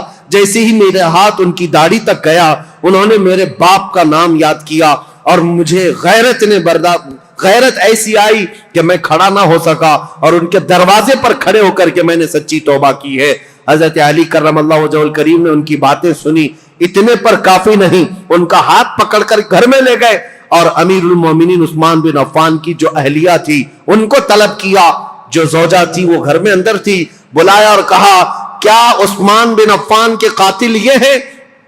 ان کی زوجہ نے کہا، نہیں، یہ گھر میں اندر آتے ہوئے تو ان کو میں نے دیکھا ہے اور انہوں نے قتل نہیں کیا. یہ جتنی باتیں کہہ رہے ہیں وہ سچ ہے. انہوں نے داڑھی بھی پکڑی تھی، میرے شوہر نے ان سے کہا بھی تھا ابو بکر ہوتے تو یہ نہیں ہوتا، تو یہ چھوڑ کر چلے گئے تھے. یہاں تک کہ حالات کی میں شاہد ہوں کہ یہ چھوڑ کر گھر سے نکل گئے تھے، لیکن ان کے ساتھ 2 لوگ آئے تھے مصر کے رہنے والے لوگ، میں انہیں جانتی نہیں، انہیں پہچانتی نہیں، ان دونوں نے قتل کیا ہوگا. ان کے علاوہ کوئی وہاں عینی گواہ نہیں تھا، عینی شاہد نہیں تھا، آئی وٹنس نہیں تھا حضرت عثمان غنی کو قتل ہوتے ہوئے دیکھا ہو کسی نے. حضرت علی کرم اللہ وجہہ الکریم باہر آئے. یہ اسلام میں پیدا ہونے والا سب سے پہلا فتنہ تھا. حضرت سعد بن ابی وقاص نے کہا، اسلام کا دروازہ فتنوں کے لیے کھول دیا گیا ہے. عثمان بن عفان کے قتل کے ساتھ اب یہ دروازہ قیامت تک نہیں بند ہو سکتا. فتنوں کا دور جو شروع ہوا ان کے قتل کے ساتھ آج تک چل رہا ہے. اور میں نے عبداللہ بن سبا کا جو نام لیا تھا وہ اس لیے کہ اس نے مولا علی کرم اللہ وجہہ الکریم کی حمایت میں ایک جماعت پیدا کی اور لوگوں کو اکسایا، ورغلایا اور ایک ایسی جماعت پیدا کی جن کو رافضی کہتے ہیں، غلو کرتے ہیں. وہ صحابہ کو گالیاں دینے لگے، عثمان بن عفان کو گالیاں دینے لگے اور حضرت علی، حضرت حسنین کریمین کی شان میں غلو کرنے لگ گئے اور گڑ گڑ کر کے نئی نئی حدیثیں بنانے لگ گئے. یہ فرقہ جو پیدا ہوا اسلام میں، یہ عبداللہ بن سبا کا ڈالا ہوا بیج تھا. اور آج بھی اہل تشیع جو شیعہ حضرات وہ عبداللہ بن سبا کو برا بلا نہیں کہتے، بلکہ اس کا تو بہت بڑا مزار بنایا ہوا، وہ فتین شخص کا بہت بڑا مزار بنایا اور اس کا احترام کرتے ہیں، اس کو برا بلا کہنے بھی نہیں دیتے. لیکن تاریخ کی سچائیاں یہ ہیں، اسلام میں سب سے پہلے یہ فتنہ لانے والا، مسلمانوں کو بھڑکانے والا، خلیفہ وقت کے خلاف اکسانے والا عبداللہ بن سبا تھا. اور اس کے فتنے کا اثر یہاں تک پہنچا کہ حضرت عثمان بن عفان کا قتل ہو گیا، حضرت عثمان شہید ہو گئے۔ اللہ اکبر، 12 سالہ یہ خلافت کا دور ختم ہوتے ہی اسلام کی ان سرحدوں میں اور ان زمینوں میں ایسا اندھیرا چھا گیا، ایسا اندھیرا چھا گیا کہ اس کے بعد پھر یہ خلافت کا دور جو آگے بڑھا زیادہ دن تک نہیں، مولا علی کرم اللہ وجہہ الکریم کا دور آیا اور اس کے بعد خلافت راشدہ ختم ہو گئی۔ میرے آقا صلی اللہ تعالیٰ علیہ وسلم کی حدیث ہے، الخلافت بعدی 30 ثم الملوک، میرے بعد 30 سال خلافت چلے گی، اس کے بعد بادشاہ آئیں گے۔ اور اگر آپ کاؤنٹ کریں گے تو یہ چاروں خلفائے راشدین جو ہے ان کی مدت اور ان کا زمانہ ٹوٹل 30 سال کا ہوتا ہے وہ رسول اللہ کے فرمان کے مطابق۔ لیکن ان چاروں خلفاء میں سب سے لمبا زمانہ اگر کسی کو ملا ہے تو عثمان بن عفان کو ملا ہے۔ حضرت عثمان غنی رضی اللہ تعالیٰ عنہ کی عمر مبارک ان کے انتقال کے وقت بعض روایتوں میں 82 ہے، بعض میں 80 ہے، بعض میں 79 ہے، بہرحال، اور ایک روایت تو 90 سال کی ملتی ہے کہ آپ کے انتقال کے وقت آپ کی عمر 90 سال کے قریب تھی۔ لمبی عمر بھی پائی اور خلافت کا دور بھی لمبا چلا۔ رسول پاک صلی اللہ تعالیٰ علیہ وسلم نے ان کو اپنی ایک انگوٹھی دی تھی اور کہا تھا کہ اس کو سنبھالے رکھنا، اور اس انگوٹھی کی آپ بہت حفاظت کرتے تھے، اور حضور نے فرمایا تھا جس دن تم سے یہ انگوٹھی ضائع ہو جائے گی فتنوں کا دروازہ ایسے کھلے گا کہ قیامت تک کوئی اس کو بند نہیں کر سکے گا۔ حضرت عثمان غنی کی خلافت کے 6 سال ہوئے تھے۔ مسجد قباء جہاں ہے آج، وہاں ایک کنواں تھا، حضور صلی اللہ علیہ وسلم اکثر وہاں جب تشریف لے جایا کرتے اپنے پیر اس کنویں میں چھوڑ کر بیٹھتے تھے عصر کے بعد، اور صدیق اکبر حضرت عمر کے زمانے میں بھی یہ سنت چلی آ رہی تھی۔ حضرت عثمان کو بھی یہ پسند تھا حضور کی اداؤں کا، جب آپ کا دور تھا وہ بھی اس کنویں کے پاس جاتے تھے اور اس میں پیر لٹکائے بیٹھتے تھے۔ ایک بار اس کنویں کے پاس بیٹھے تھے، ہاتھ میں کچھ حرکت کیا، انگوٹھی نکل کر کے اس کنویں میں گر گئی۔ آپ کی خلافت کے 6 سال ہوئے تھے، اسی وقت یہ واقعہ پیش آیا۔ اس انگوٹھی کو تلاش کرنے کے لیے پورے کنویں کا پانی خالی کروا دیا، ریت بھی چھنوا دیا، لیکن اس انگوٹھی کو نہ ملنا تھا، نہ ملی۔ حضرت عثمان نے کہا یہ میرے آقا صلی اللہ علیہ وسلم کی بشارت تھی۔ اس کے بعد جو فتنے اٹھے، ایسے اٹھے تھے کہ ایک جہجہ غفاری نام کا شخص، حضرت عثمان غنی منبر پر کھڑے تھے، مسجد نبوی کے خطبہ دے رہے تھے، اور ان کا عصا تھا ہاتھ میں۔ وہ جہجہ غفاری بیچ خطبے کے دوران کھڑا ہوا، حضرت عثمان غنی کو برا بھلا کہتے ہوئے ان کے ہاتھ سے لکڑی چھین لیا اور گھٹنے پر رکھ کر کے ان کے عصا کو توڑ دیا تھا۔ سامنے اس طرح کی حرکت کرنے کی کسی کی مجال نہیں تھی، لیکن حضرت عثمان غنی کی نرم مزاجی کا لوگوں نے فائدہ اٹھایا۔ حضرت عثمان غنی نے کچھ نہیں کہا، منبر سے اتر آئے، کہا اللہ میرے معاملے کے لیے کافی ہے۔ صحابہ کہتے ہیں وہ جہجہ غفاری لکڑی توڑ کر کے باہر نکلا نہیں تھا کہ اس کے گھٹنے میں سڑن پیدا ہوئی، ایسی سڑن پیدا ہوئی کہ اس کے گھٹنے میں کیڑے پڑ گئے تھے، ہمیشہ پیپ بہتا تھا، اور اسی گھٹنے کے اس سڑن کی بیماری میں ہی اس کی موت ہو گئی۔ اور پھر یہ بھی روایت موجود ہے جتنے بلوائی آئے تھے حضرت عثمان غنی کے قتل کے لیے، وہ سب کے سب وہاں سے قتل کر کے جانے کے بعد جب یہ معاملہ ختم ہوا، حضرت عثمان غنی کی تدفین ہو گئی، جا رہے تھے، جاتے ہی راستے میں اکثر کے دماغ پورے پاگل ہو گئے، دیوانے ہو گئے، اور اسی پاگل پن میں وہ اپنے سروں کو ٹکراتے ہوئے مر گئے۔ ان میں سے ایک شخص بھی بچا نہیں جو مصر پہنچا ہو۔ حضرت عثمان غنی رضی اللہ تعالیٰ عنہ کی کرامات بھی بہت ساری ہیں، بہت ساری ہیں۔ سیدنا عثمان بن عفان رضی اللہ تعالیٰ عنہ یقیناً محبوب خدا تھے، محبوب مصطفیٰ تھے، ان کے بارے میں کوئی بھی کلام نہ کرنے پائے۔ عزیزان گرامی، آج کے دور کی بات میں آپ کے سامنے رکھ کر گفتگو کو سمیٹتا ہوں۔ بہت سارے آج ایسے کھٹمل آئے ہوئے ہیں جو سیدنا عثمان بن عفان کی طرف انگلی اٹھاتے ہیں، اور ان کی شہادت کے متعلق میں ایک روایت بتا دوں، ابن عساکر کی روایت ہے اور مسند ابی یعلا کی روایت ہے۔ حضرت عبداللہ بن عباس نے فرمایا جس کو حضرت عثمان بن عفان کے قتل کی خوشی ہے یا ان کی موت کی خوشی ہے، حضرت عثمان بن عفان کے متعلق بہت بڑی روایت میں پیش کر رہا ہوں۔ عبداللہ بن عباس فرماتے کہ یہ جو مصر کے لوگ جو قتل کرنے آئے تھے یہ اگر زندہ رہتے تو حضرت عبداللہ بن عباس دونوں باتیں کیا کہتے ہیں؟ پہلے یہ بات سن لو، کہتے ہیں اسلام میں سب سے پہلا فتنہ حضرت عثمان کا قتل ہے اور سب سے آخری فتنہ دجال کا ظاہر ہونا ہے. دونوں فتنوں کو آپ نے برابر کہا ہے تو کتنا بڑا ہوگا ہے عبداللہ بن عباس. اور کہتے ہیں جتنے قتل کرنے کے لیے آئے تھے یہ سب کے سب وہ لوگ ہیں جو آخری فتنہ جو اسلام میں آنے والا ہے دجال کا یا اس دجال کے پیروکار لوگ ہیں. اور فرمایا کہ اگر کوئی ایسا شخص، عبداللہ بن عباس کی روایت صحیح احادیث میں موجود ہے، ابن عساکر کی روایت میں کہہ رہا ہوں، مسند ابی یعلا کی روایت، فرماتے ہیں کہ جس کو عثمان بن عفان کے قتل کی خوشی ہوئی یا ان کی موت کو سن کر کے خوش ہوا، اگر وہ زندہ رہے گا تو دجال کی فوج میں شامل ہوگا، اور اگر مر جائے گا تب بھی وہ قبر میں دجال کے پیروکاروں میں اٹھایا جائے گا. اتنی بڑی وعید ہے. ظالموں جو سوشل میڈیا پر آج بکتے رہتے ہیں، پھیلاتے رہتے ہیں، گند پھیلاتے ہیں عثمان بن عفان کے متعلق، اور جانتے ہو انہوں نے ایک نئی چیز بدعت شروع کر رکھی ہے.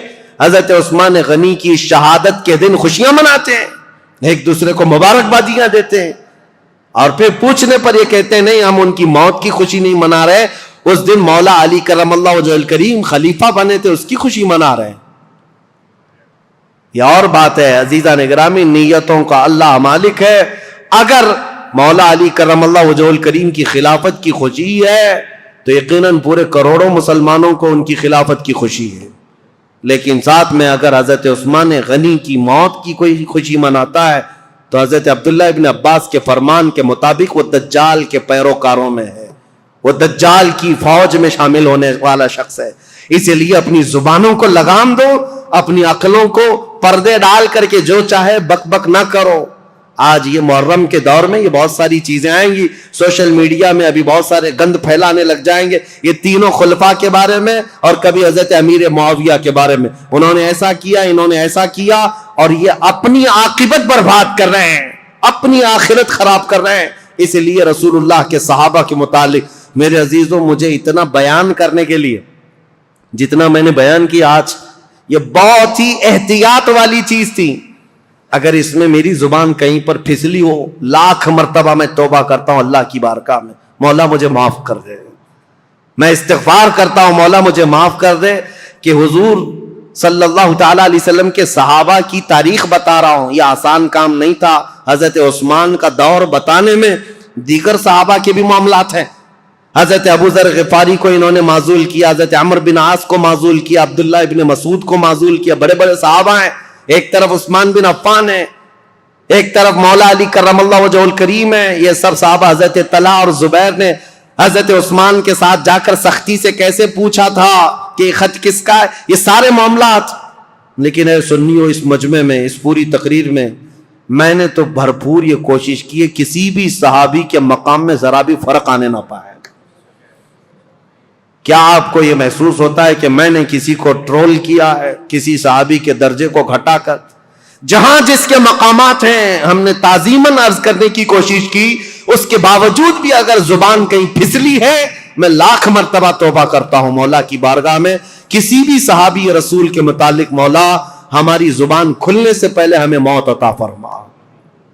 ہم صحابی رسول کے متعلق وہی عقیدہ رکھتے ہیں جو امت کے کبار علماء، تابعین اور تمام اولیاء کاملین کا عقیدہ رہا ہے. صحابہ اکرام کے متعلق جو عقیدہ میرے غوث کا تھا، سیدنا عبد القادر جیلانی کا، ہم وہ عقیدہ رکھتے ہیں.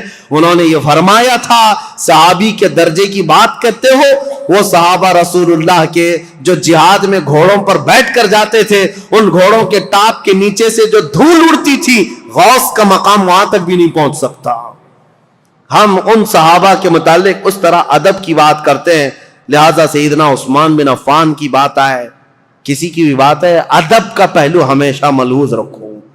اس لیے کہ کچھ تحقیق کرنے والے بھی اب کیڑے آئے ہوئے ہیں، ریسرچ اسکالر نئے، اور وہ اپنے آپ کو یہ کہتے ہیں ہم انجینئرنگ کرتے ہیں، ڈاکٹرائن کرتے ہیں، اور ان کو ایسا لگتا ہے کہ یہ فیصل بن کر کے بیٹھے ہوئے ہیں. کاش یہ حضرت عمر کے زمانے میں ہوتے تو ایک ہی کوڑے میں مر جاتے. صحابہ کرام کے بارے میں فیصلہ لینے کی تمہاری اوقات کیا ہے؟ تمہارا علم کتنا ہے؟ ارے تمہارا کوئی ڈھنگ کا استاد نہیں، گوگل سے پڑھے ہوئے لوگ، ان کا سارا کل ملا کر کے گوگل استاد ہے. اور سب دنیا جانتی ہے گوگل میپ کہاں کہاں لے جا کے چھوڑتا ہے، ویسے ان کو بھی گوگل چھوڑ دیتا ہے. اکثر جگہ گاڑی ایسی جگہ پھنستی ہے جہاں پیچھے بھی نہیں آ سکتے، آگے بھی نہیں آ سکتے. میں نے دیکھا ہے میرے عزیزو، اسی لیے سینہ بسینہ جو علم چلا ہے اس علم میں برکت ہے. آج نوجوانوں کی ایک بڑی تعداد انجینئروں کو، ڈاکٹروں کو، جو نئے نئے دین میں نئے نئے شوشے چھوڑ رہے ہیں، ان کو فالو کرتی ہے اور کہتی ہے یہ تحقیقی بات کر رہے ہیں، فلی ریفرنس کے ساتھ بات کر رہے ہیں. ابھی آپ سرچ کریں، میرے ساتھ ایک معاملہ پیش آیا تھا. ایک صاحب آئے، بحث کرنے کے لیے آئے تھے. میں کمرے میں بیٹھا ہوا تھا، میرے سامنے بڑی کتابیں بھی رکھی ہوئی تھی. وہ آئے، کہا کہ کچھ میں آپ سے سوالات کرتا ہوں. وہ اوٹ پٹانگ سوالات کر رہے تھے. میں نے کہا کہ ٹھیک ہے، جواب تو میں آپ کو دوں گا. آپ کو کس سے جواب دوں؟ یہ جو کتاب رکھی ہے بخاری شریف، اگر اس سے میں جواب دوں تو مانیں گے آپ؟ انہوں نے کہا بالکل مانوں گا، میں بالکل مانوں گا، اس پر ایمان ہے. میں نے کہا یہی تو جہالت ہے. یہ کتاب بہار شریعت تھی، وہاں رکھی ہوئی کتاب بہار شریعت اردو کی کتاب ہے. میں نے کہا یہ بخاری شریف سے اگر میں بتاؤں، اس شخص کو یہ تک نہیں معلوم بہار شریعت ہے کہ بخاری شریف ہے. ہروٹ پٹانگ سوالات کرنے آ گئے، گوگل سے لے کر کے آ گئے. عزیزان گرامی وقار، مجھے یہ باتیں اس لیے عرض کرنی پڑ رہی ہے کہ اسی طرح اگر ہماری نسل ان کو فالو کرتی رہ گئی تو پھر یہ نہ جانے کس خطے میں ڈال کر تمہیں چلے جائیں گے، پتہ بھی نہیں. نئی جماعتیں پیدا ہو جائیں گی، نئے فرقے پیدا ہوں گے. کل کو دیکھنا، یہ سوشل میڈیا کے فالوور جتنے بھی نوجوان ہیں، یہ کل کو صحابہ کو گالیاں دینے والے لوگ ہو جائیں گے. میرے آقا صلی اللہ تعالی علیہ وسلم نے فرمایا قیامت کی بڑی نشانیوں میں ایک نشانی حضور نے فرمایا میری امت میں اخیر زمانہ ایک ایسا آئے گا جن میں چھوٹے لوگ میری امت کے بڑے لوگوں کو گالیاں دیا کریں گے. یہ وہ زمانہ ہے. اکابرین کے بارے میں پوچھتے ہیں انہوں نے ایسا کیسے کیا، انہوں نے ایسا کیسے کیا. آج میں یہ بات اس لیے عرض کر رہا ہوں، مجھے 1 گھنٹہ بیان کرنے میں پتہ نہیں کتنے پسینے چھوٹ رہے ہیں. اس لیے نہیں کہ گرمی ہے، ڈر کے مارے کہ اتنے صحابہ کا میں نے نام لیا ہے کہیں کسی کی بے ادبی نہ ہونے پائے، کیونکہ معاملات ان کے درمیان ہوئے ہیں. لیکن تاریخ بتانے کے وقت اگر کسی کو مرتبے سے گرا دیا کہ ان کی یہ حرکت تھی اس کی وجہ سے گرایا، نہیں. عزیزان گرامی وقار، ہمارا یہ منہ ہی نہیں ہے، ہمارا یہ مقام ہی نہیں ہے. صحابہ کرام رضوان اللہ تعالی علیہ مجمعین کے متعلق سوال کرنا بہت دور کی بات ہے. انہوں نے رسول اللہ کو جو 1 مرتبہ اپنی آنکھوں سے دیکھا ہے، پوری کائنات خرچ کر دو اس مقام تک کوئی نہیں پہنچ سکتا. بس یہ شرف صحابیت جو انہیں حاصل ہے. اور پھر حضرت عثمان غنی کا مقام، اللہ اکبر، مقام تو وہ ہے کہ جس کے متعلق خود رسول اللہ صلی اللہ علیہ وسلم نے فرمایا اللہ کے فرشتے بھی عثمان سے حیا کرتے ہیں، عثمان سے حیا کرتے ہیں. حضرت عثمان غنی رضی اللہ تعالیٰ عنہ کی وفات کے بعد فتنوں کا ایک بہت بڑا دور شروع ہوا، لیکن فتنوں کی بیج ڈالنے والا ایک یہودی شخص تھا، منافق تھا. اور لوگوں کو آج برا لگتا ہے، کچھ لوگوں کو، کہ یہاں تک کہ کینیڈا میں بیٹھ کر کے ایک شخص نے ٹویٹ کیا تھا کہ یہودیوں کے بارے میں بہت کٹر خیالات رکھنے والا ایک مولانا ہے مدینہ جامع مسجد کا امام، میرا نام لے کر کے، پہلے کا دور ہے، یہ ٹویٹ کر کے بتا یہودیوں کے متعلق بہت کٹر ہے اور یہ لوگوں کو اکساتا ہے، ابھارتا ہے. مجھے پتا ہے درد کہاں ہے، تکلیف کہاں ہے. آج لوگ اگر بولنا چھوڑ دیے ہیں تو میں اس بات سے کبھی بھی دامن تہی نہیں کروں گا، نہ ہی بولنا بند کروں گا. اس لیے کہ جس قوم پر اللہ نے لعنت فرمائی ہے اور میرے دین اسلام کو ٹکڑے کرنے میں اس قوم کی ہمیشہ سازش رہی ہے. جانتے ہو خلافت کے زمانے میں جتنے خلفاء ہیں سب کو اگر کسی سب سے بڑی چیز سے چیلنج تھا تو وہ رومیوں سے یا پھر ایرانیوں سے یا حبشیوں سے یا بربریوں سے یا مغل یا تاتاریوں سے نہیں، یہ یہودیوں کی دسیسہ کاری سے، یہ چوہوں سے بدتر قوم ہے. وائر کاٹتی ہے جگہ جگہ جا کر کے، چھپ کر کے، اندر گھروں میں جس طرح وائر کاٹتے ہیں خلافت عثمانیہ ترکی کو بھی تباہ و برباد کرنے والی یہودی جماعت ہے، جنہوں نے آج بیت المقدس فتح کر لیا۔ سلطان عبدالحمید کے پاس یہ آئے تھے بھیک مانگنے کے لیے فلسطین میں 2 گز زمین مل جائے۔ سلطان عبدالحمید نے جو جواب دیا تو آج پوری دنیا اس بات کو یاد کرتی ہے۔ انہوں نے کہا تھا میری پوری زندگی ختم ہو جائے 2 گز زمین تو کیا ایک تنکا بھی میں فلسطین کا کسی یہودی کو دینے کے لیے تیار نہیں۔ ان کو منانے کی 1000 کوششیں ہوئی، لیکن ان کے انتقال کے فوراً بعد ہی یہ عرب آئے اور ان سے ایگریمنٹ کر کے صرف ایک چھوٹا سا علاقہ یہودیوں نے بھیک مانگ کر 4000 لوگوں کو فلسطین میں بسایا تھا۔ فرسٹ ورلڈ وار کے بعد آج دنیا جان رہی ہے 4000 کو بسانے کا انجام کیا ہے۔ پورے عربوں کے ناک میں دم کر رکھا ہے انہوں نے، سارے عربوں کو بھی مار کر رکھا ہے۔ نہ مصر ان سے مقابلہ کر سکتا ہے، نہ شام مقابلہ کر سکتا ہے، نہ لبنان، نہ ایران، کوئی نہیں۔ بیچوں بیچ بیٹھ کر کے دسیسہ کاریاں کرتے ہیں۔ پہلے کے خلفاء جانتے تھے ان کا بویا ہوا بیج بڑا خطرناک ہوتا ہے۔ اسی لیے میرے عزیزوں، آج یہ بات مجھے عرض کرنی ضروری تھی تاریخ اسلام میں، کہ اسلام میں سب سے پہلا فتنوں کا بیج بونے والا شخص عبداللہ بن سبا یہودی تھا۔ اللہ 1000 لعنت فرمائے اس شخص پر، اور یہودیوں کے فتنوں سے اللہ ہمیں ہمیشہ محفوظ فرمائے۔ وآخر دعوانا ان الحمد للہ رب العالمین۔ السلام علیکم۔